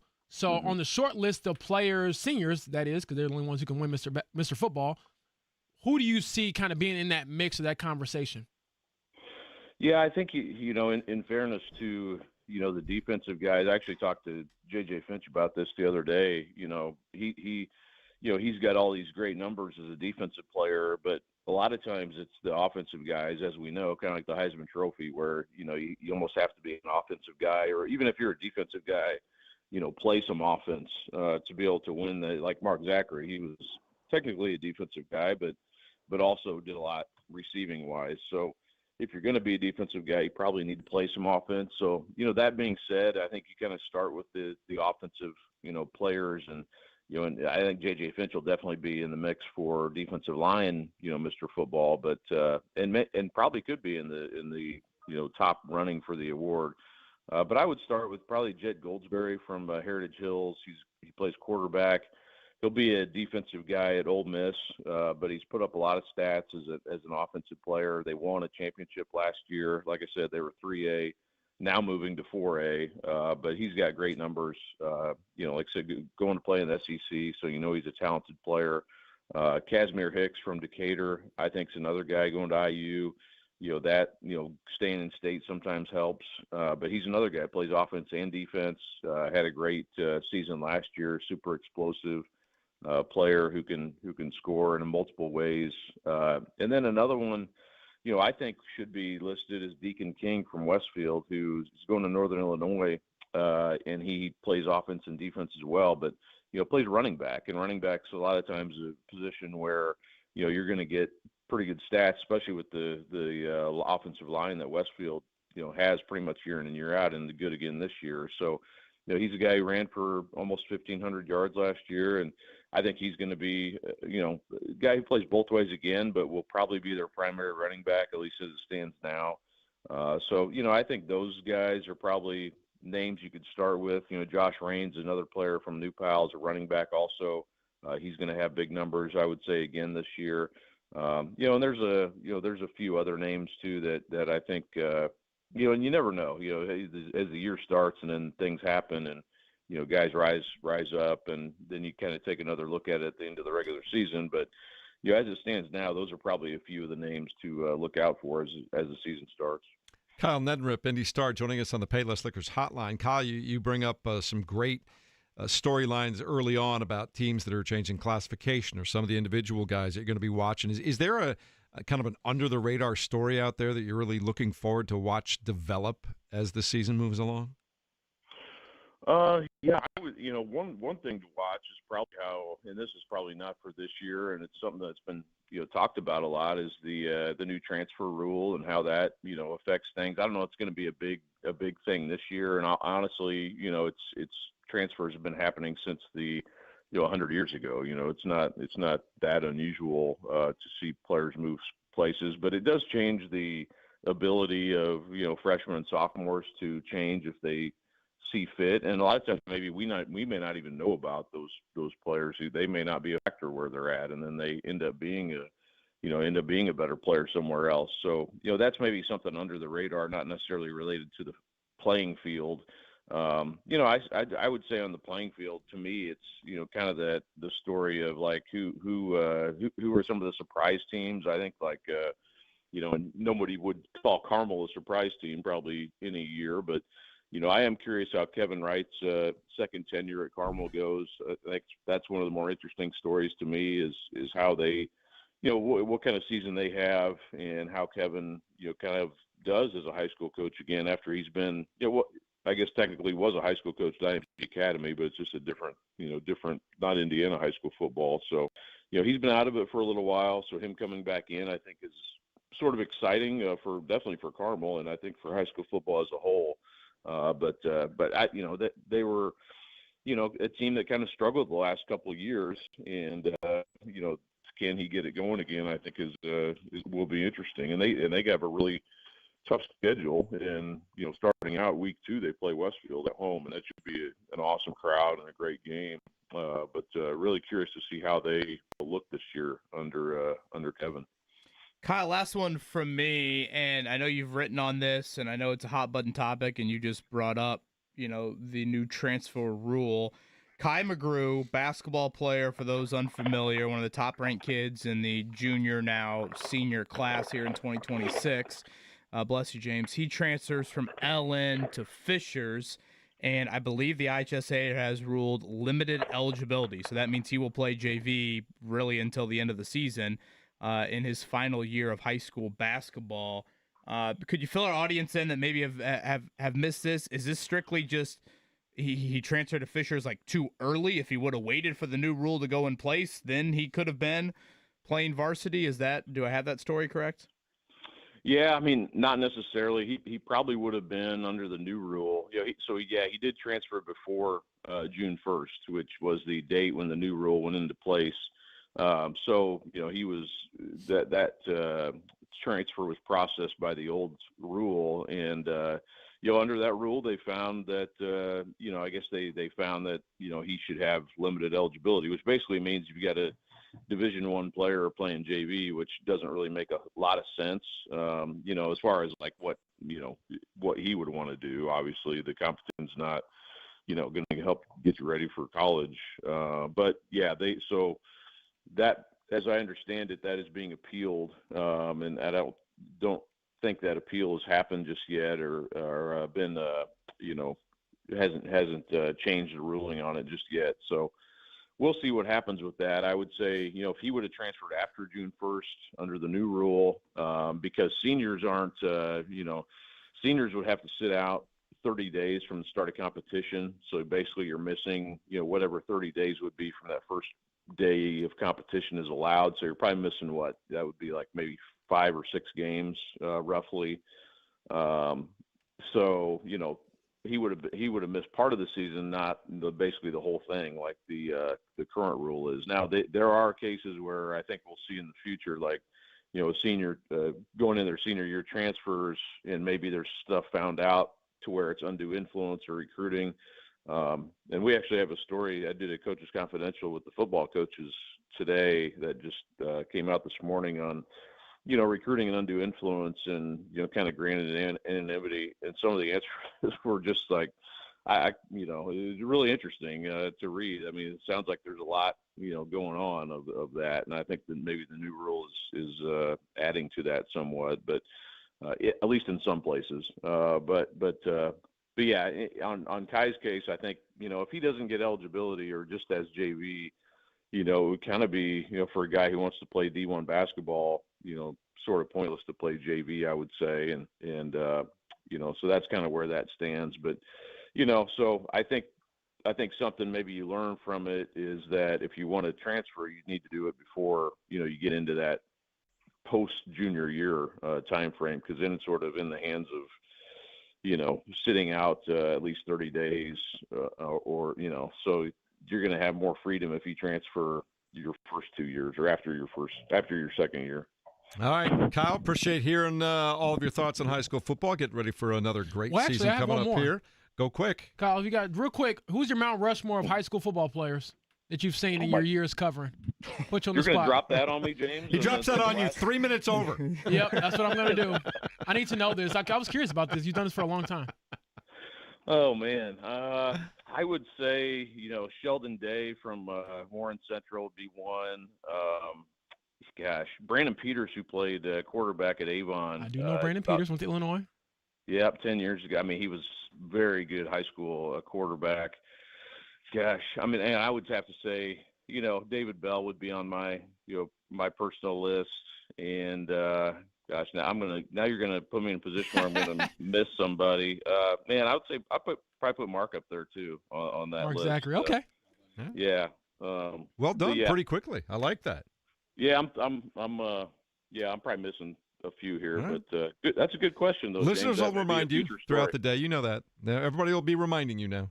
Yeah, that's right. That's how that works. Work on that jump shot. We'll talk to you soon. Thanks, Kyle. All right. Thanks, guys. Kyle Neddenriep on the Payless Liquors hotline right there.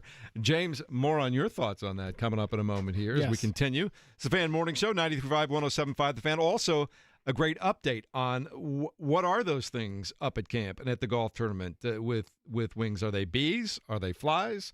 We might have an answer next on 93.5 and 107.5 The Fan.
You're listening to the Fan Morning Show on Sports Radio 93.5 and 107.5 The Fan.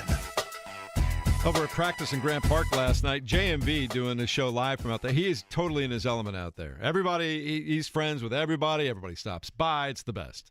He's just having a great time out there. Yeah, I feel Man like of the people. he does so many like live shows too at different locations that he's bound to see so many people in the community. So it is cool, and I'll probably be hopping on with him myself this upcoming Thursday. Yeah, when he's out there again. Always a good time. Jason Ellis tweeting at me. Great article here, James, on two-wing flies versus four-wing bees. He says the things that are out there that have been flying around are not sweat bees, that they are either they're called one of two other things, either corn flies or hover flies. Either way, they're annoying. Are they not?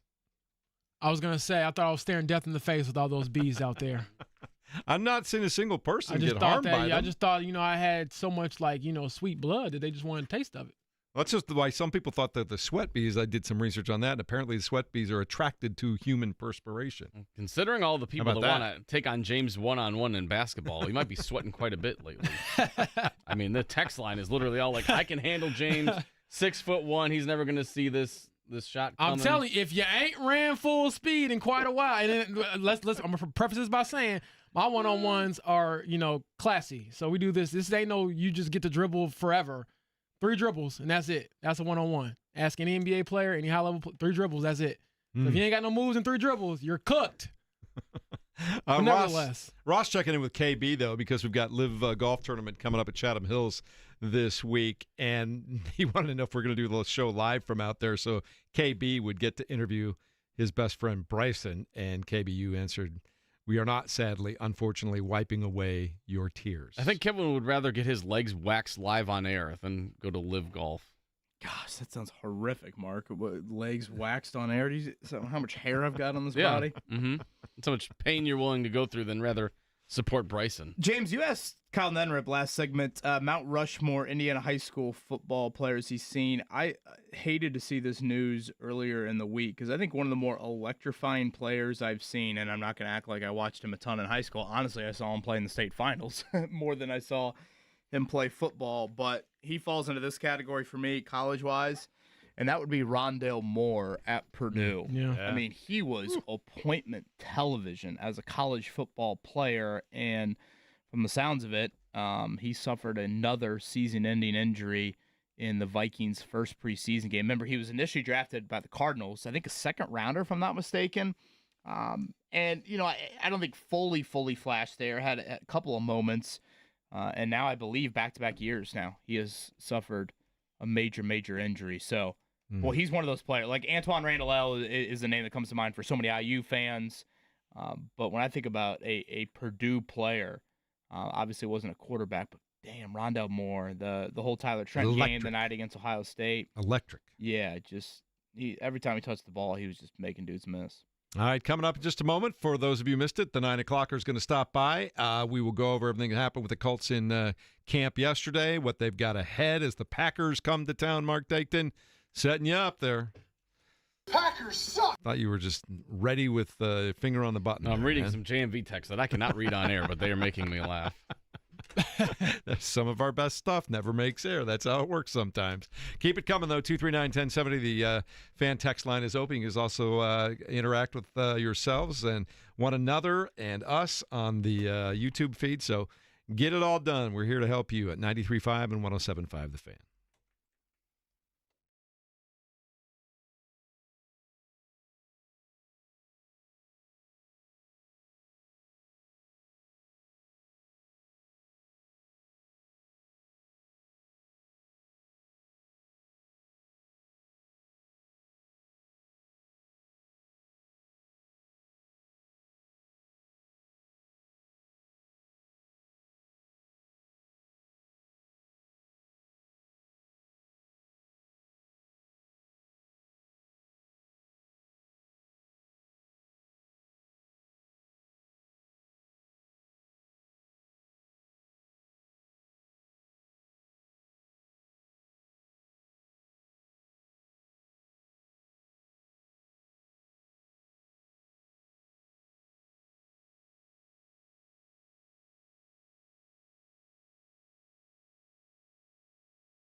You're listening to the Fan Morning Show on 93.5 and 107.5 The Fan. I agree. We have a brewing basketball 1v1 tournament running on here, JB. Everybody wants to get in on this. Mm-hmm.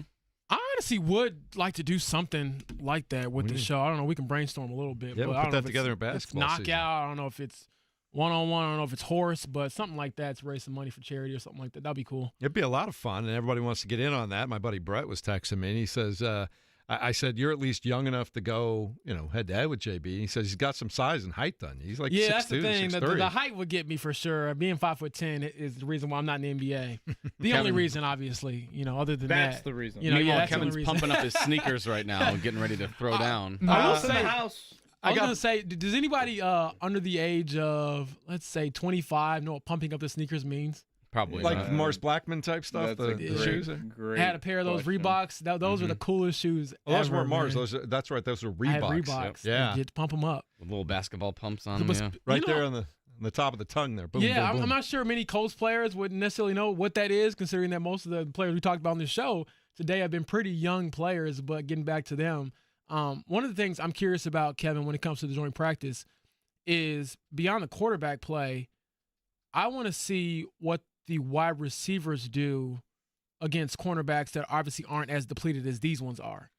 And I would assume, and I believe I think I read this yesterday. From what I understand, Matt LaFleur, the Packers coach, was saying his plan is not to start his starters in the second preseason game. So this joint practice will be really the only opportunity, barring anything crazy, for the Colts to see starter level competition from another team.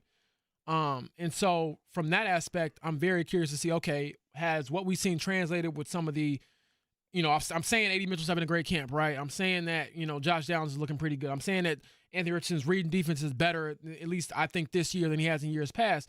What does that mean, again, when you're facing a defense unlike your own that probably isn't as depleted of talent and depth and things like that? Yeah, I mean, the reality is the last 3 days of practice, you've been down 4 of your 5 top corners, and you've been down a starting safety, and so that's right. So if you hadn't had a successful day to some degree, I'd be asking, and your offensive personnel is virtually all intact. I mean, it's Pierce is the only guy out. I mean, it's the wideouts, it's Warren, and we talked about the health of the starting O-line. It's probably been the healthiest position group of any here throughout camp. I'd say probably that one. Or tight end. Yeah, so I think that is definitely a big thing. Selfishly, I wish there were 2 joint practices. The only one of them, I think it's a little bit of a bummer. I know Jordan Love had a little bit of a thumb issue. I think it was on the non-throwing hand, so I think he's good to go. Hopefully it'll be a great competition, not only for what you saw defensively, because not to make too much out of a week 2 game last year, but remember that Green Bay defense absolutely stifled the Colts last year in that matchup. That was the Malik Willis starting game if you go back to that week 2 matchup, and I'm sure not a lot of people want to think about that, but Josh Jacobs ran all over the Colts early in that game, and then defensively, you really didn't do anything at all. So, again, that'll be something to keep an eye on. 1 o'clock, by the way, Saturday is that preseason game. You will have Rick Venturi in the booth with Greg Rakestraw there, so the coach able to go to the home games. And I believe Carly Ursay-Gordon will make an appearance on the television broadcast. So, and obviously in years past, Jim Irsay has been in the booth there, typically during the third quarter of whatever is the final home preseason game. This is the only home preseason game here in 2025. So I do think Carly Ursay-Gordon will continue what her dad used to do with those preseason TV appearances. So I believe look for that in the third quarter coming up Saturday afternoon. It's interesting. I was looking at Jordan Love and the way that he's been playing lately and his tendency, people get mad at him. He turns the ball over a little bit, but a lot of it is because he, more than any other quarterback in the NFL, JP, takes shots downfield, leads the league with passes over 15 yards. He is a good old-fashioned, almost in Brett Favre realm, just a good old-fashioned gunslinger. Like, I'm going to take my shot 40 yards downfield.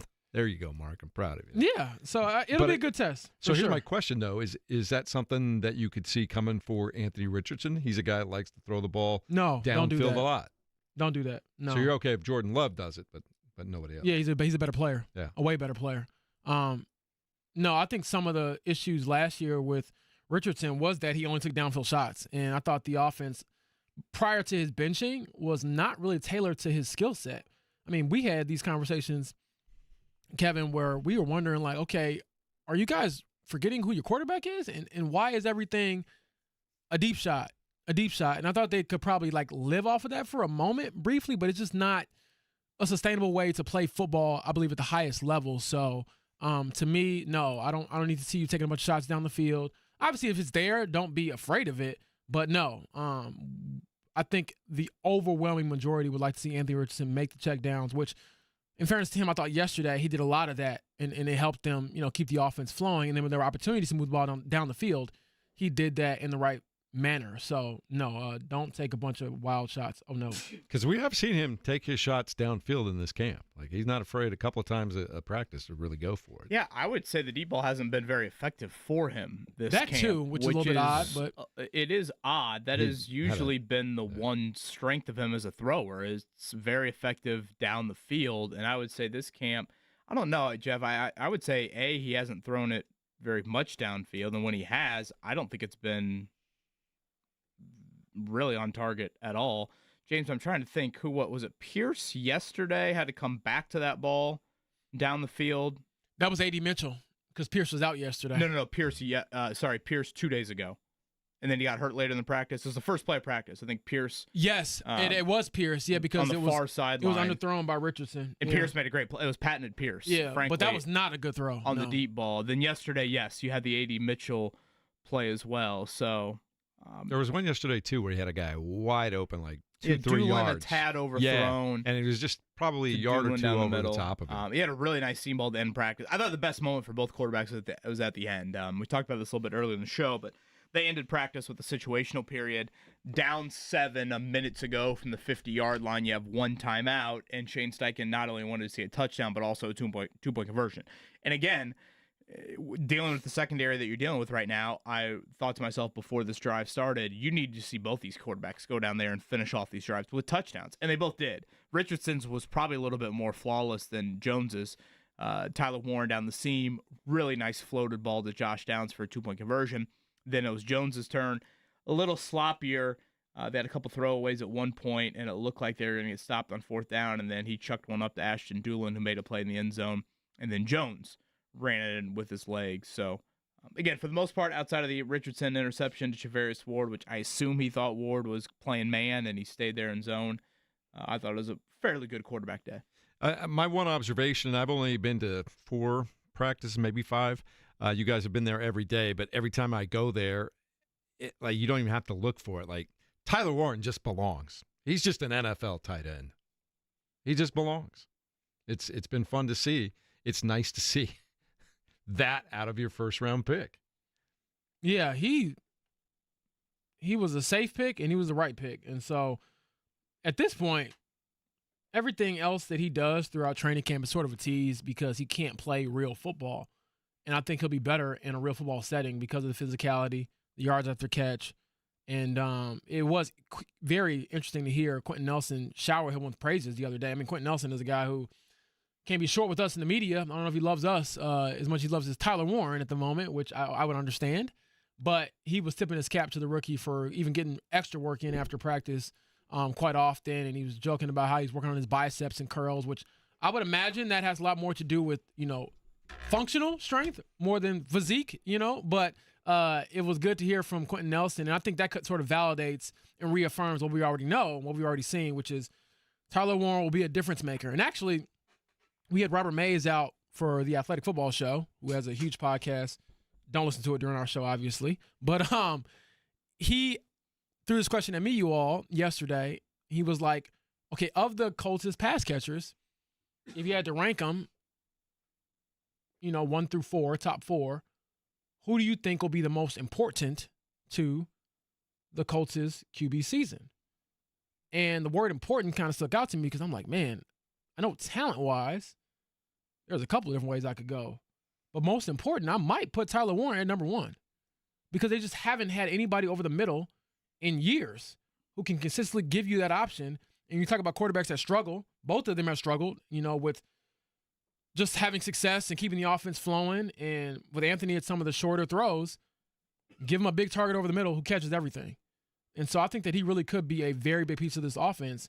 Maybe not like from a statistical standpoint, but just a keep the defense honest standpoint. Because I think even his presence over the middle might help some other guys on the outside. It's going to be fun to watch. I'm just looking at the all the draft picks so far. We talked about Tyler Warren, and I know, Kevin, you especially have been really effusive in your praise of JT Tuimoloau. What would you give his grade so far in camp? I think he's been fine, better than fine, I guess. But sorry, I was thinking about James's question. I want to go back to that because I guess what Robert May posed to you, James, but I think that's a good one. Like, who is the most important Colts pass catcher? And we're going to start getting into these questions more and more as the season inches closer. And I know fantasy football drafts are on the back burner. I think maybe we'll have some fantasy football news on a potential show league here coming up soon. So keep your ears peeled for that. But, hey, who should I draft for my fantasy team? And it's like, you look at the Colts pass catchers, and I think it's difficult to maybe say, who is the real star of that group. Warren's involvement in short yardage, I think, will benefit him as a touchdown guy. And so that is obviously very enticing from a fantasy standpoint, even if maybe the raw catch and yards numbers doesn't meet like Brock Bowers from last year, for example. And then when you talk about purely the wideouts, Pierce has often been the guy. It's like, well, he gets 3 targets a game, but if he converts 2 of them, he's single-handedly changed the game. Whereas, Michael Pittman Jr., it's more of a death by 1,000 paper cuts, or Josh Downs. Then, of course, like, where does A.D. Mitchell factor into playing time? This gets back to, our conversation, Jeff, last week when James was in Baltimore of, you saying 80 catches and 750 yards. 80 for 80. It sounds good. It's a good T-shirt. For A.D. Mitchell, and probably my biggest pushback would just be, where does he get consistent playing time? You're not taking, you mentioned Josh Downs. To me, A.D. Mitchell's not a slot guy at all. So I don't see taking away Josh Downs' playing time for A.D. Mitchell. And then, of course, you factor in Tyler Warren. And I don't know, if you added up catches at the end of camp, I'd probably say Tyler Warren has some of the most 11-on-11 catches of anybody. It's a very balanced group. And again, this is one of the areas, not quarterback, not the new defensive coordinator, but this is one of those areas that internally the Colts feel like, hey, we're going to be a better football team in 2025. All right, when you ask them why, one of those big areas is the pass catching group. And again, when you look at it, okay, A.D. Mitchell, year 2 growth, all right. Tyler Warren's presence, okay, that's new. Michael Pittman Jr. with a healthy back. Yeah, some of that makes sense. I will say Pittman, I think, had a quiet camp. I don't think he's had a very number one wideout camp at all. How much of that has been limited to just not even practicing all that much? Yeah, I don't recall he hasn't missed a lot of days. He's Might have missed one. I guess early on. Yeah, I would just say, James, he's had a couple drops. Yeah. And I wouldn't say he's just had maybe as many pure catches as, some of those others. So, again, it's training camp. But after last season, and it's kind of a pseudo contract year for him, I think it's an important one for him. Well, you talk about reasons why the Colts think they're going to be better, and all those things you say are absolutely at the top of the list. But defensively, between the free agent additions and the secondary, and I wanted to talk a little bit more about their second-round pick, JT Tuimoloau. They probably feel with that Lou Anarumo defense, and probably maybe a question or two at linebacker, but they probably feel the defense got better. They feel the defense is better, right? Yeah, well, certainly with the defense coordinator change. Jim asked here about Jelani Woods. He's definitely had a moment or two, but again, I think he got a steep climb to make the roster. You don't have room for 5 tight ends, and I see the 4 in front of them pretty obvious. Tyler Warren, Mo Alley Cox, Drew Ogletree, and then Will Mallory, number 86. Wonderful camp for him. Yesterday, bailed out Richardson, a ball in traffic, very crowded. He went up there and made a play. Just not something you see a tight end typically do. So it's been nice that Jelani Woods has been healthy. He certainly deserves that. Maybe he sneaks on the practice squad, but yeah, I cannot see a 53-man roster spot for him. And again, 2 weeks from today, you cut from 90 to 53. And you and I were talking about yesterday about how many tight ends do you think they end up keeping, right? Yeah, I think it's 4. In those 4, Warren, Mo Alley Cox, Drew, and Will Mallory? Yeah, Drew Ogletree, for those unfamiliar with the roster. 239-1070 is the number to either call. You want to talk about Colts, or you can hit us up on the text line as well. And we'll get to some of those coming up in just a minute. It's been taken over by people wanting to take you on in one-on-one basketball, JB. That seems to be the topic of conversation today. I should talk to the State Fair and make it an event or something you can come watch and see. But that and T-shirt designs for James. No, the T-shirt designs that you were suggesting. I didn't suggest. That was a listener. That was a listener request. That you co-signed. I did co-sign it. What's the T-shirt? What is it? Oh, I don't know if I can. James, you want to fill in on that? I do not want to fill in on that. No, I do not. It's like dicks on steroids. They want that on a shirt. That's on the front or the back? They want either way, and they want James's signature on it. And I said, add the bucket hat and a picture of him in the bucket hat on the other side. My mom will be furious. It will go to charity. We'll go to charity. Announced earlier, Pacers Thunder Thursday night. That is the opener at Gainbridge Fieldhouse, October 23rd, I believe, is the date on that. 7:30. So is Halloween on a Friday this year? Am I seeing that right? I think you're correct, which my kids will be doing cartowheels. I was going to say, that just means it's going to be a nice, fun weekend Pray for a lot of college campuses everywhere on that. So Pacers Thunder, I guess that's a little game 6-ish. You know, we saw that, of course, inside of Gainbridge Fieldhouse at home. You guys have any vivid memories of Game 6, the Pacers forcing that Game 7? I'll throw one at you while you guys jog your memory there. The Globetrotter type play. You remember that one? Ball's kind of going out of bounds. Yeah. I think Turner might have been involved. Halliburton then in the open floor finds Siakam, who finds Neesmith for the corner three. You had the big Siakam dunk in that game as well. And again, Halliburton looked great in that Game 6 night. I also remember T.J. McConnell. It wasn't, Game 3 was in him and Matherin went off and were outstanding in both the second quarter and fourth quarter. I think, Mark, that was the T.J. McConnell bring your Tupperware to work day. That was him looking like John Herrick putting the 6-day-old spaghetti in the fridge there to work. It worked, whatever it was. I just remember Mom's spaghetti got the last laugh that night. Obi Toppin had a big game. Obi was outstanding. He was fun to watch, and I like the energy that he brings, and when he's playing his best, it just uplifts. It's like TJ. It just uplifts everybody and everything around him. I like watching those guys come off the bench. I'll take Ben Shepherd for 200. Oh, he had Alex. the deep one, didn't he? Yeah. Yes, I believe it was in the third quarter. That might have been the only thing he did the whole finals. Hey, I'm rocking with it. It was amazing, and that's probably the loudest pop I've heard from a crowd in Gainbridge Fieldhouse. That was one of those games, James. I think you and I talked about. That was a Thursday night, if I remember correctly. So we did the show that Friday morning. I think you and I talked about it. Every time I thought the place couldn't get louder, it did. Like the Siakam dunk, the Neesmith corner three, and then you just brought up Shepherd's three to end the third, right? Yep. I'm like, oh my gosh, this place is gonna absolutely. I mean, the roof's gonna blow off. That was a that was a night to remember. And it was loud. That's as loud as I can remember the Fieldhouse being. Were you there for that Thursday night game, Jeff? I was actually here, and I went out into the streets after the game just because there's something cool about. Remember when they clinched the Eastern Conference Finals? Oh yeah. And we went out in the street. I just wanted to experience what everybody else was experiencing out there. That was cool. Yeah, it was. I mean, people were line dancing in the street. I think it was Caitlyn Talley, our producer. She told me she was line dancing in the street in her Yes Sir shirt. So, man, it's hard to believe that was that long ago. Actually, I was up last night watching Austin Rivers, son of Doc Rivers, played in the NBA for a long time, and I guess Doc played and coached as well. But he had this line about the Pacers where he said he thinks that they're the best team, they're the best next play team in the league, meaning that they're never going to get rattled no matter how bad it looks. And I think that is culture. I think it's character. But I also think that it's part of having the right group of guys. Because I don't think that everyone can always feel that way.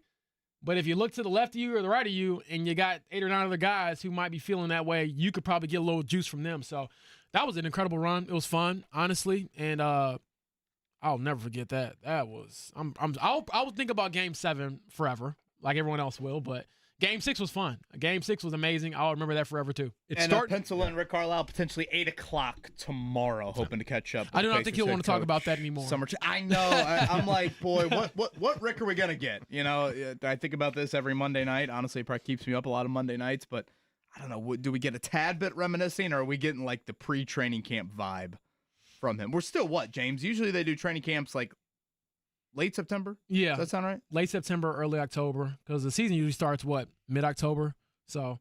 Well, 23rd, right? 23rd, is that the announcement? Yeah. I was going to say it's getting close already. All right. Let's check things down and tell you all we know about everything that's going on in the world of sports here and now in Indianapolis. The Morning Checkdown on 93.5 and 107.5 The Fan. All right, you brought it up just a moment ago. The Indiana Pacers will open up on the 23rd of October, 7:30 p.m. over at the Fieldhouse against the Oklahoma City Thunder. And they had Obi Toppin. Speaking of Obi, that's the picture that the Pacers used. Obi Toppin in full roar as we get ready for the upcoming season. Well, he had a great finals run there. I know he didn't play super well in Game 7, but he had a nice finals run. And again, a little small ball 5, Rick Carlisle hinted at. Pacers used that throughout the playoff run at different iterations, so we'll see if that becomes a little bit more of a regular season staple. But yeah, full schedule Thursday, I believe, will be announced from the NBA. All right. Moving on, the Indianapolis Colts have the day off today. They practiced yesterday, and last practice before the joint practice against the Green Bay Packers. Packers suck. Kevin Bowen, what was your big takeaway yesterday, other than it was hot? Yeah, you wanted to see the quarterbacks, I think, be the superior unit on the day. And I think they, for the most part, were. I know Travaris Ward got a lollipop from Anthony Richardson. But for the most part, the QBs, I think, were the better unit there. Jonathan Taylor ripped off a big run. Again, I've mentioned Will Mallory on a couple of different occasions here. I think he's been pretty solid. And we should mention Stephen Holder, I think, had the report that it doesn't sound like the Kenny Moore. The second knee injury is too severe. He was out at practice. So was Alec Pierce. That's usually a decent sign that those guys are at least there. They were not practicing. So what are we, 3.5 weeks away from the season starting? So you still got a little bit of time before those guys, obviously very important players to the Colts. James, injury-wise, what are you most concerned about right now? Depth at the cornerback spot. Even though Kenny Moore, according to Stephen Holder, isn't dealing with a major knee injury, he's still not practicing, and then there's still no update on Jalen Jones or Juju Brents with their hamstrings, and so that is concerning as you get closer to the season. All right. Meanwhile, Major League Baseball, light schedule yesterday. Philadelphia Phillies over the Cincinnati Reds 4-1. Kyle Schwarber is on one. Hit his 42nd home run of the year, a 2-run shot to power the Phillies yesterday. The IU alum just keeps whacking balls over the fence, and he's been doing it for a long time, and he just seems to keep getting better and better at it, James. Fun to watch. Yeah, he's a special player. I mean, obviously I don't think that he is a, what was it, Hall of Fame of entertainment? He belongs in the Hall of Fame entertainment section. Right, so not a Hall of Famer, but entertainment-wise, yes, he is certainly box office. By the way, shout out, speaking of local guys, Colson Montgomery, Mr. Baseball here a couple of years ago. He has been on an absolute tear with the White Sox lately. 10 homers in the last 18 games. Saw stat where he's the youngest White Sox player ever to do that. So some local flavor we've had in Major League Baseball, and a couple of them hitting some bombs last night. Yeah, had a 10th home run for him last night of the season. Tigers over the White Sox 2-1 in that game, though. Cardinals edged the Rockies 3-2. Indianapolis Indians were off. They were traveling. They will be in Scranton, Wilkes-Barre tonight to take on the Rail Riders. I wonder what kind of food they have at the park at the Rail Riders, Mark. You should check that out. It's delicious. Give me your card. I'm going to go buy tickets. I'll tell you what. When I used to cover minor league baseball, this was the Gary South Shore Railcats. They had some of the best barbecue chicken wings imaginable. Those are good days. Man, nicknames for minor league teams are just fascinating. Oh yeah, and trust me, I got chewed out. My first Railcat story. The C in Railcats is capital. Just so you know. Oh. There you go. Right. What speaking is of that food, like the Wildcats for Kokomo? Yeah, exactly. Isn't the K capitalized? We said we were at the you know how it is. The locals will always tell you, sure. when you're new, hey, this is how we do things around here. We were so at Mascot Day the other day at Victory Field, and the Space Cowboys of Sugarland or whatever they were, the Sugarland Space Cowboys mascot was out there. I'm like, the hell is this? The Sugarland Space Cowboys might be the best mascot I've heard. I'm looking at Scotty's Midwest League schedule, and the Fort Wayne Tin Caps also has the C capitalized in that one, too. Look at that. And you've got the Beloit Sky Carp taking on the South Bend Cubs today, too. So, yeah, there are your names. Skyharp. Like that. Just curious, what's your favorite food item at Victory Field, Mark? The beer bat. I've yet to be that there. Didn't take you long to think about that one. Delicious, nutritious. It's a fun souvenir to bring home. Nutrition with Mark Dykton right here on 93.5 and 107.5 The Fan. We'll get to some of your comments coming up in just a moment. Talk a little bit more about the Fever tonight as they entertain the Dallas Wings at 7:30. We'll give you details on that next.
You're listening to the Fan Morning Show on Sports Radio 93.5 and 107.5 The Fan. Game day for the Indiana Fever tonight. Fieldhouse, 7:30 against the Dallas Wings, and they've been cooking a little bit, JB. They have won 6 of their last 8. They're stacking wins without Caitlyn Clark, who will miss her, she's missed 11 games now, I think, with that groin injury? I'm not even sure how many games it is in a row, but she's been out for quite some time. Yeah, and they'll take on a team that's been struggling a little bit of late. The Dallas Wings, they got an opportunity to improve themselves in the standings tonight. Yeah, and again, hats off to just how resilient this group has been because they have been through so many lineup changes, injury changes, roster changes with players coming and going. And they just signed Odyssey Sims, I believe, from Baylor to help with the point guard situation. She expressed a lot of gratitude with being with the team and immediately turned her focus to helping the team, obviously get into the playoffs and do well in the playoffs. And so I'm excited to have her on board. Yeah, KB, I'm sorry, go ahead. I was just going to add, I thought the Caitlyn Clark comments yesterday appeared on the Sue Bird podcast. I thought they really made a whole lot of sense in her injury, I guess, journey. I don't know. That's maybe not the right word to use, but she basically said that she'd never been hurt in her basketball career. And so when she started to feel, and some of this dates back to training camp, when she started to feel some of the what now are known as, injuries, she was just like, you're just tight. There's just a little soreness. You just play through it. And now looking back on it, she's like, well, I was hurt, and I probably should have paid attention more to my body. And then she also added when she came back, I want to say they played out west, and she was really struggling shooting the basketball. And she said it also kind of crept into her mind, hey, you're an athlete, don't be soft. Don't all of a sudden, go back to sitting out just like that, which, again, in reality, she probably should have done the whole time. She should have had this extended process. But when you deal with these soft tissue injuries, it's not like it's like, nope, that is a 2-week injury. You are out for 2 weeks, then you come back. No, these things can be a bit tricky. And we're starting to reach the calendar, guys, where, I think we start watching some dates here. Tonight, 4 weeks from tonight, is their final regular season game. You would think she needs what? At least a full week of practice, if not 2? Probably at least 2, 3, 4 games, right? So if you want to play that out, 2 weeks of full practice plus 3 or 4 games, she's got to start practicing here the next week. Yeah. Getting close. If you want to meet what Jeff just laid out there. So, boy, I didn't think at the start, I kind of thought, I don't know, maybe mid-August, but mid-August ain't happening here. So I will say this, we'll though. see when she can get back. One more point about the injuries. I'm glad she kind of came out and said that because the narrative obviously becomes, oh, you just don't want to tough it out. You just don't want to be tough enough to go out there and play. Or, my favorite player did X, Y, Z. Well, one, we have more technology these days when it comes to injuries and how these things affect you in the short and long term. But on top of that, anybody questioning if Caitlyn Clark wants to play basketball is like, what are we doing? Have you ever watched her play? play? You know what I mean? Like, it probably hurts her so much. And then on top of that, what makes her situation so unique, and I think it's similar to, like, the Steph Currys of the world, the LeBron Jameses of the world, the Asia Wilsons of the world. Like, when people come to see you play everywhere you go, there's always an extra burden inside of you, like, man, I really should be out there. Like, how many people pay for tickets to see Caitlyn Clark play and they didn't get a chance to? It's not her fault, but I'd imagine there's some guilt in that. And so for her to, have the wherewithal and the community around her to tell her, hey, go sit down, get yourself together, I respect that because sometimes I feel like as fans, and I'm guilty of it myself, you can feel like you own this person's agency or like their body. They should be out there for us. And yeah, if it was Halliburton Game 7, go out there. We all respect it. But right now, regular season, dealing with these soft tissue injuries, it just doesn't make a lot of sense in the short or long term to play her right now. Again, I don't think anybody's realizing, like, if it was Game 5 of the NBA Finals or WNBA Finals, she'd be out there. It's just different. So hoping she can get back at some point in the season, obviously. And if not, this team, I think, has still shown they're going to go down or go out swinging. Yeah, she talked also about the fact because she does have that need to want to please and that expectation of knowing it's different, people man. are coming to get you, that she spends a lot longer before and after games sticking around and finding kids to sign autographs for and signing their T-shirts and taking pictures and things like that. She was telling Sue Bird that she feels like it's kind of the least I can do. I should do a story on signatures. I want to know, how do you shorten it? Because there's no way she's signing Caitlyn Clark fully every time. Can you just go CC22? Yeah, I was going to say, when do you adopt a certain style of signature? Because I feel like my hand would get tired. I've always respected some of those athletes that have really great writing, and it's the same signature all the time. There's a few of them, but, man, it's impressive when they're able to do that. Anyway, that game comes your way tonight, 7:30, 7:15 airtime with the Fan pregame show, and Eddie Garrison here, and our Drive Hubler keys to the game, probably back at point guard. We saw Kelsey Mitchell move over to point guard. She had 26 points, season high 8 assists, and only 1 turnover. Is there anything she can't do, James Boyd?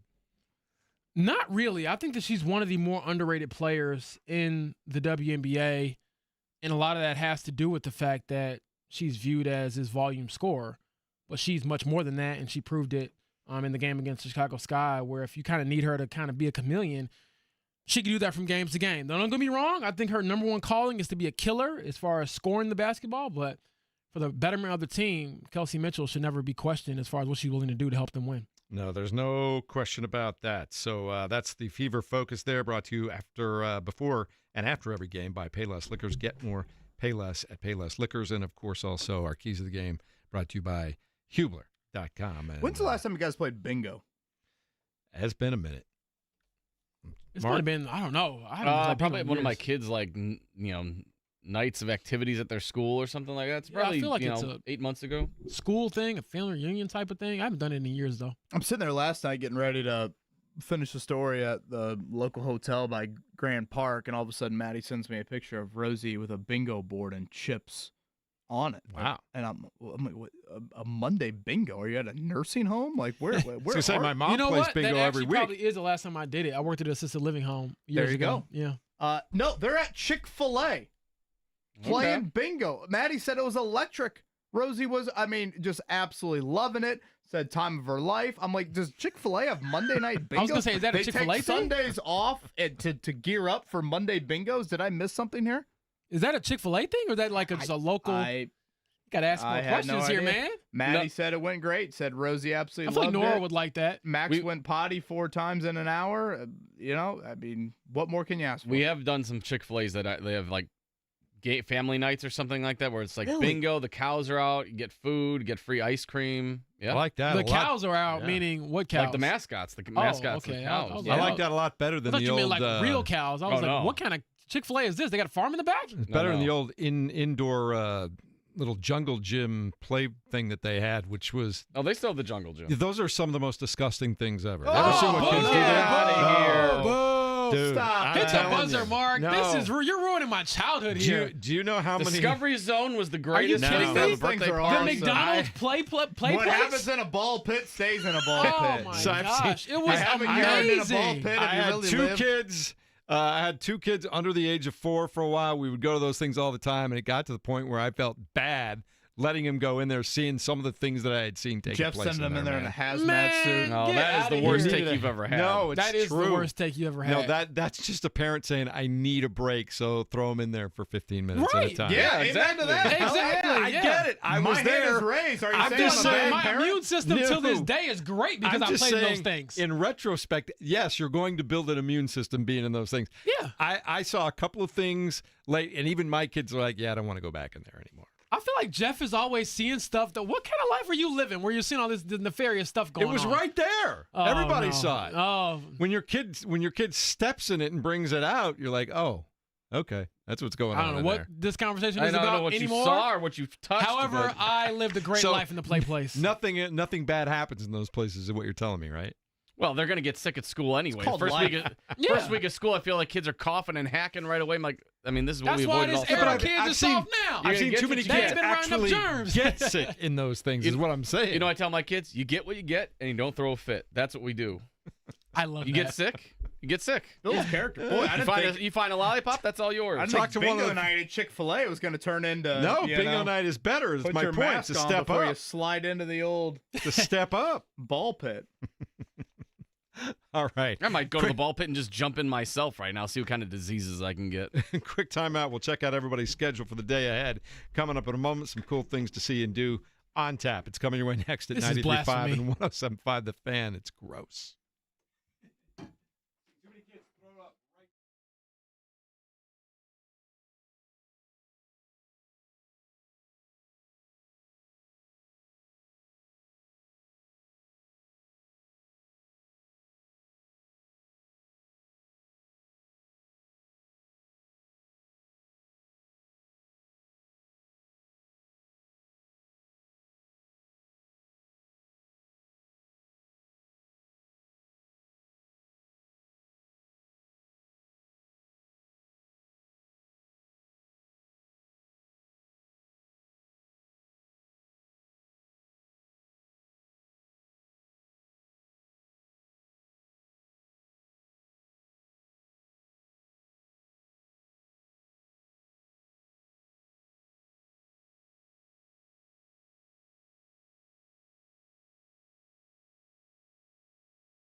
Easy at Discovery Zone.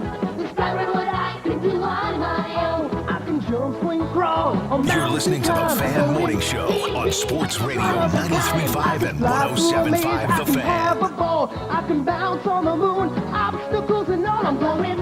Easy at Discovery Zone. Discovering what I can Oh, do Mark on Dykton going back into his childhood right there. How about that? God, I'm looking at this video. I'm like, hell yeah, that place ruled. Shout out Leaps and Bounds. Leaps and Bounds was great too. Man, just some awesome birthday parties there. You got invited to one of those places, and you're like, this is incredible. Oh, what a man. way to spend a Saturday. So true. And look, I took my kids to those places like a Chick-fil-A, McDonald's, and the with play the places hand all the sanitizer time. out No, and everything. all the time for a while. But I look stay out back of on this it ball now, and it was like, ooh, man, You will not go into that ball pit. I some will of say that this. crazy stuff. So my grandmother used to be like a teacher of very young kids, and so every year in the Chicago area, Mark, you might know Santa's Village was like Hell yeah, Santa's Village was like Yes, the go-kart James. place, the arcades. It was great. But the kids she would have go on this trip, because it was a school, but she had always had the youngest class. They were probably too small to really play with the toys and really win any prizes. So what she would do is she would take me, my cousin, and my sister, and we would go, and she would give us all their coins, and we would go play all the games. And our one rule was to collect all the tickets and bring them back to her so she could get every kid something on the way out. So every kid would go home with like a toy. That's great. Or a teddy bear or something like Little that. Chinese Yeah, handcuffs. Figure exactly. handcuffs, Yep, exactly. And that was that. And we didn't go home with anything, but we were all big and we just wanted to play the games. So it was a great time. I know one of the teachers used to hate that. My grandma was like, "Well, they're too young to play, and if they play, they're gonna lose." So she's like, "I'd rather everybody win and go home with something." So grandma was onto something. I like that. Good times. What's the favorite place for you to take the kids? Gosh, Mark, now hearing that theme song, I'm literally just thinking about all those great birthday parties and like the goodie bags. Gosh, that was the life. We didn't know how good we had it back then, Kevin. Yeah, well, I mean, we probably have a bit of a rotation of like children. I mean, honestly, I know I'm talking to people that make sense, but like the fact that the Children's Museum is like 5 minutes from here, 10 minutes from here, it's just amazing. That's a cool place. Like you walk through the Children's Museum, and the amount of people I see that have driven like far, like across state lines to come to our Children's Museum, and it's right here. My home is like 8 minutes from the Children's Museum. Is amazing. So yeah, we're probably on a Children's Museum, zoo. Definitely the library rotation. There's a great splash pad. There's a Hoagies and Hops just south of Butler that we like to go to, and there's a splash pad kind of catty corner from that we venture to. Hoagies and Hops. I'm having my lunch today. It's a place called this time of year. Sky Zone, where all the trampolines Sky are. Zone, My yeah, kids still love that. That is around town. Yeah, I feel like grown folks can go there and have a great time. Definitely does that. There's a busy bee near where my brother lives up in Zionsville. I know my kids have gone there before and they like that too. There are two places we just went recently that I would highly recommend. Plainfield has Kids Empire. It's in the mall. It's awesome. It's like a Discovery Zone. Adults can go in there too. That is outstanding. And then Slick City in Brownsburg is a slide park. Ooh. Hell yes. We brought my sister-in-law and brother-in-law came down, and we were all doing that. We were grown adults doing it. The kids are going down it. Just giant slides. You just fly down head first. Incredible. Those are the ones where you like, if you have the wrong arc, you just fly like 40 feet out. There's one where you launch onto a launching pad. I was a little banged up and sore because I'm old, but it was outstanding. I was like, yeah, can we do that again? Slick City in Brownsburg. Wow. That's good stuff. Kevin Bowen, before we leave, Justin was asking you, talking about Daniel Jones has been in the league twice as long and has been paid $14 million, and he's neck and neck with Anthony. Should that be telling us something right there? And you asked him what is he think that's saying right there. Well, yeah, I guess you could look at it from that aspect. You could look at if Anthony Richardson's been in this offense for 3 years and he's neck and neck with Daniel Jones. I don't think it's a ringing endorsement. I think that's, obviously for either. Frankly, I mean, Daniel Jones. It's also a new offense. I don't know if you're trying to like give Daniel Jones any benefit of the doubt here. So, yeah, I don't think either has been substantially better than the other, and I probably look at that as a decent summarization of their two careers at this point. Neither of them have lived up to anywhere near what was Jones, the 6th overall pick, Yes. 4th overall pick, and 6th overall pick. So, yeah, I mean, 10 days into it, 12 days into it, whatever we are, James, I would say it's been relatively status quo. I'm trying to think of like what has surprised me. Again, maybe a little bit of like the lack of interceptions and maybe Richardson's underneath accuracy has been a little better. I want to double-check these numbers. Maybe we can go over them tomorrow. I actually think Anthony Richardson's completion percentage this camp is the lowest it's been his 3 years in the NFL. Now, it's not by much, but which is just kind of weird. And I did get a chance to ask Jim Bob Cooter about that after practice yesterday. Again, we probably don't have enough time to get to it today. We can probably get into that a little bit more tomorrow. Like, what does completion percentage mean to NFL coaches in training camp? Do they care? And I thought Jim Bob Cooter's answer was interesting. So, we'll share tease for tomorrow. A little bit tomorrow. Again, Rick Carlisle, hopefully have him around 8 o'clock tomorrow. Yeah. People checking in, too, on the fan text line with minor league nicknames, and this is always a good one, the Rocket City Trash Pandas, which might be the best of all Trash time. Pandas? The Trash Pandas. Raccoon. The raccoon, yeah. Trash Panda, known as the Raccoon. It's a cool logo. You ever seen those things jumping out of a dumpster? No, I feel like it's something out of like a movie. I've never actually seen like a raccoon jump out of a dumpster. That would probably scare me. Mark, we're probably getting to the final couple. I know the Indians aren't at home this week, but we probably only have a couple more home series, right? All year. Doesn't AAA end a little earlier? Yeah, Ashley was. We were at the game on Sunday. She's like, "How many more games do you think we're going to this year?" I'm like, I think it's winding down. Like, I'm pretty sure the home slate is pretty quickly winding down for the Indians. So I think there's only a couple home slates left, especially in September. I think there's one more at the end of August against Buffalo, and then there's one more in September against the Iowa Cubs. So they got 2 home series left of the regular season. Time to get out there if you haven't done it already. It's a good time. There's no question about that. $2 Tuesday interest you out at the State Fair today, James? A little bit. I'm debating, do I want to sweat more when I don't have to necessarily? But State Fair's wrapping up shop. I know. I was like, I got to get in where I fit in or I'll miss it. James went last week for $2 Tuesdays. It was crowded. Yeah, so I know. Just fair warning. Honestly, if I were you and going, I'd be going like after the show. Yeah, that's what I said. Yeah, it doesn't open until 12 though. Yeah. I would have been there. I would have been there. I mean, literally. honestly, go at 12. We went. We waited till the kids were done at school, then we picked them up. And boy, I think this Can I give a shout out to the piglet at the State Fair? Yes. The mom had 13. If I read correctly, the mom had 13 babies on July 27th. Okay. 13 babies, and her maternity leave is having thousands of people just watch her lay there. Big attraction, Kevin. And these kids just milk on her all day? That's maternity leave for these pigs? That's sacrifice, okay, Kevin? Unbelievable there. People want to know where's the dad? What's he doing? I know. Probably on someone's sandwich right now. Yeah, I was going to say, well, Jeff tried to make me and you have a baby, so you better step up if we have this kid. I forgot about that. Yeah. I don't even remember how that happened. That's why they're playing one-on-one paternity. You are not the father. Winner gets custody. Could you imagine? Oh my gosh! Winner gets to open the envelope. Ridiculous show.